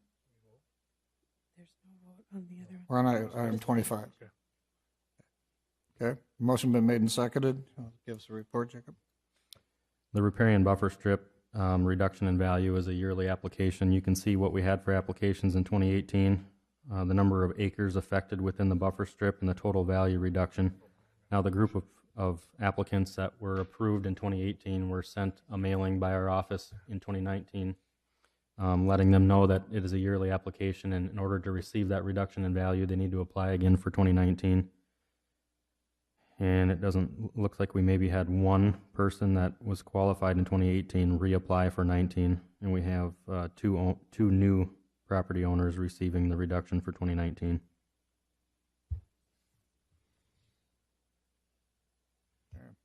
So there's not actually a whole lot of people taking advantage of this at this point. Is it still just too new, or just it's tough to I don't know identify your acres for it?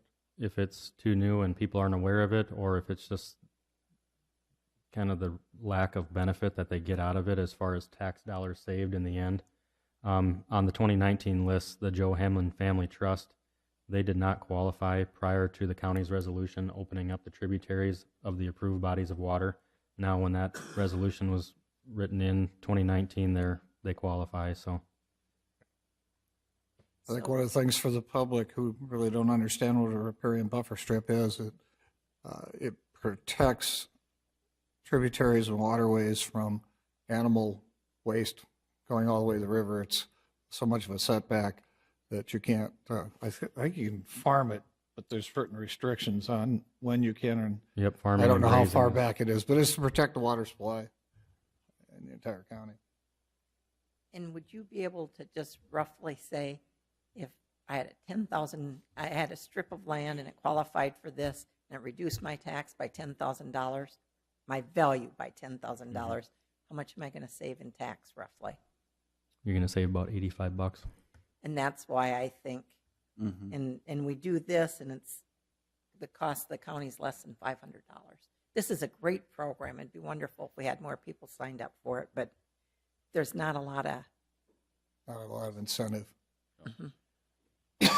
Not a lot of financial incentive, but the idea is to get something for the process. Any other questions on that? We have a motion. All those in favor say aye. Aye. Opposed, nay. Motion carries. Excuse me. Item 26, an action to approve disabled veterans exemptions. Is there a motion to approve? So move. Second. Motion been made and seconded. Any comments? Jacob, they're all there. Yeah, they're all here. What I was just going to reference here quick was the second to last column where it says total value, and then the exemption column where they're at 100,000. If you compare those are the properties that are going to benefit or see the benefit from the extra 50,000 exemption available for 2020. It's a majority of the properties, not all of them, but And these list the properties and not the property owners' names, correct? correct. That's confidential. Well, you could look it up, I guess. Any other comments or questions? Hearing none, all those in favor say aye. Aye. Aye. Opposed, nay. Motion carries. Item 27 is an action to approve the tax moratorium exemptions. Need a motion to approve?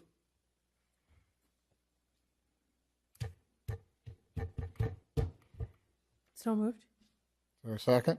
Second. Motion been made and seconded. Explain this one for us. So what the tax moratorium is for historic properties that are renovated or refurbished using historical trends, I guess you could say. The amount of value added to the property for the renovation is allowed an exemption, and I believe it's a 7-year program, and it's done through the state office, Historic Society, and approved. Any questions? Comments? It might be 8 years. Okay. Any other questions or comments? Hearing none. All those in favor say aye. Aye. Opposed, nay. Motion carries. Item 28 is an action to approve partially taxed exemptions. Is there a motion to approve? So moved. Is there a second? Second. Motion been made and seconded, and you can explain this one for us if you would. So the new tax exempt applications that were reviewed earlier, down at the bottom portion, there's a spot for them to denote what percentage of exemption they're applying for. And these are the properties that are not applying for 100% exemption. The percentages vary. I think in some of these cases, some of the property is used either for profit or rental property or something where they gain some income off of it, and that then becomes a exemption. Is that correct? Correct. And that applies, the game, fish, and parks parcels? They're only partially exempt because what? Because that's what they've applied for. I think there are some game, fish, and parks parcels that are 100% exempt if we refer to that previous list. Right. However, on these 3 parcels, they're only applying for partial exemption due to probably the actual use of the parcel. I can't think off the top of my head what they'd be using it for, but that's what they're applying for. Well, they lease out some things to some private contractors to use their parks property for profit, so they have to do that. Any other questions, comments? All those in favor say aye. Aye. Opposed, nay. Motion carries. Item 29 is an action to approve the discretionary formula exemptions. Is there a motion to approve? So moved. Is there a second? Motion been made and seconded, and we'll have a report. Jacob. This is the entire list of every parcel that is involved in the discretionary formula. This is your newly platted lots, your new ag construction over $10,000 in assessed value, new commercial construction over $30,000 in assessed value, and you can see the property owner name and the legal description involved, and then over to the right it shows what the factor is. And so the top one there is an 80%. The improvement itself is 80% taxable for this year or 20% exempt. It will come off of the discretionary formula for next year. Questions or comments? Questions or comments? Hearing none, all those in favor say aye. Aye. Opposed, nay. Motion carries. Item 30 is an action to approve the elderly tax freeze exemptions. Is there a motion to approve? So moved. Second. Motion been made and seconded. And comments from Jacob. These yearly elderly and disabled freeze applications are approved or denied first by the finance office and then brought over to our office, and we're simply applying the amount of value to be frozen. You can see in the third to last column what the total assessed value was for this year and what portion of that value is frozen. And the third column is the exemption. What it was frozen to and then the exemption. Every application has a different base frozen year. Any questions, comments? Questions or comments? Hearing none, all those in favor say aye. Aye. Aye. Opposed, nay. Item 31 is a motion to adjourn. So move. Is there a second? Second. All those in favor, get up and go home. No, all those in favor say aye. Hi. Aye. Motion, opposed, nay. Motion passes. Thank you very much.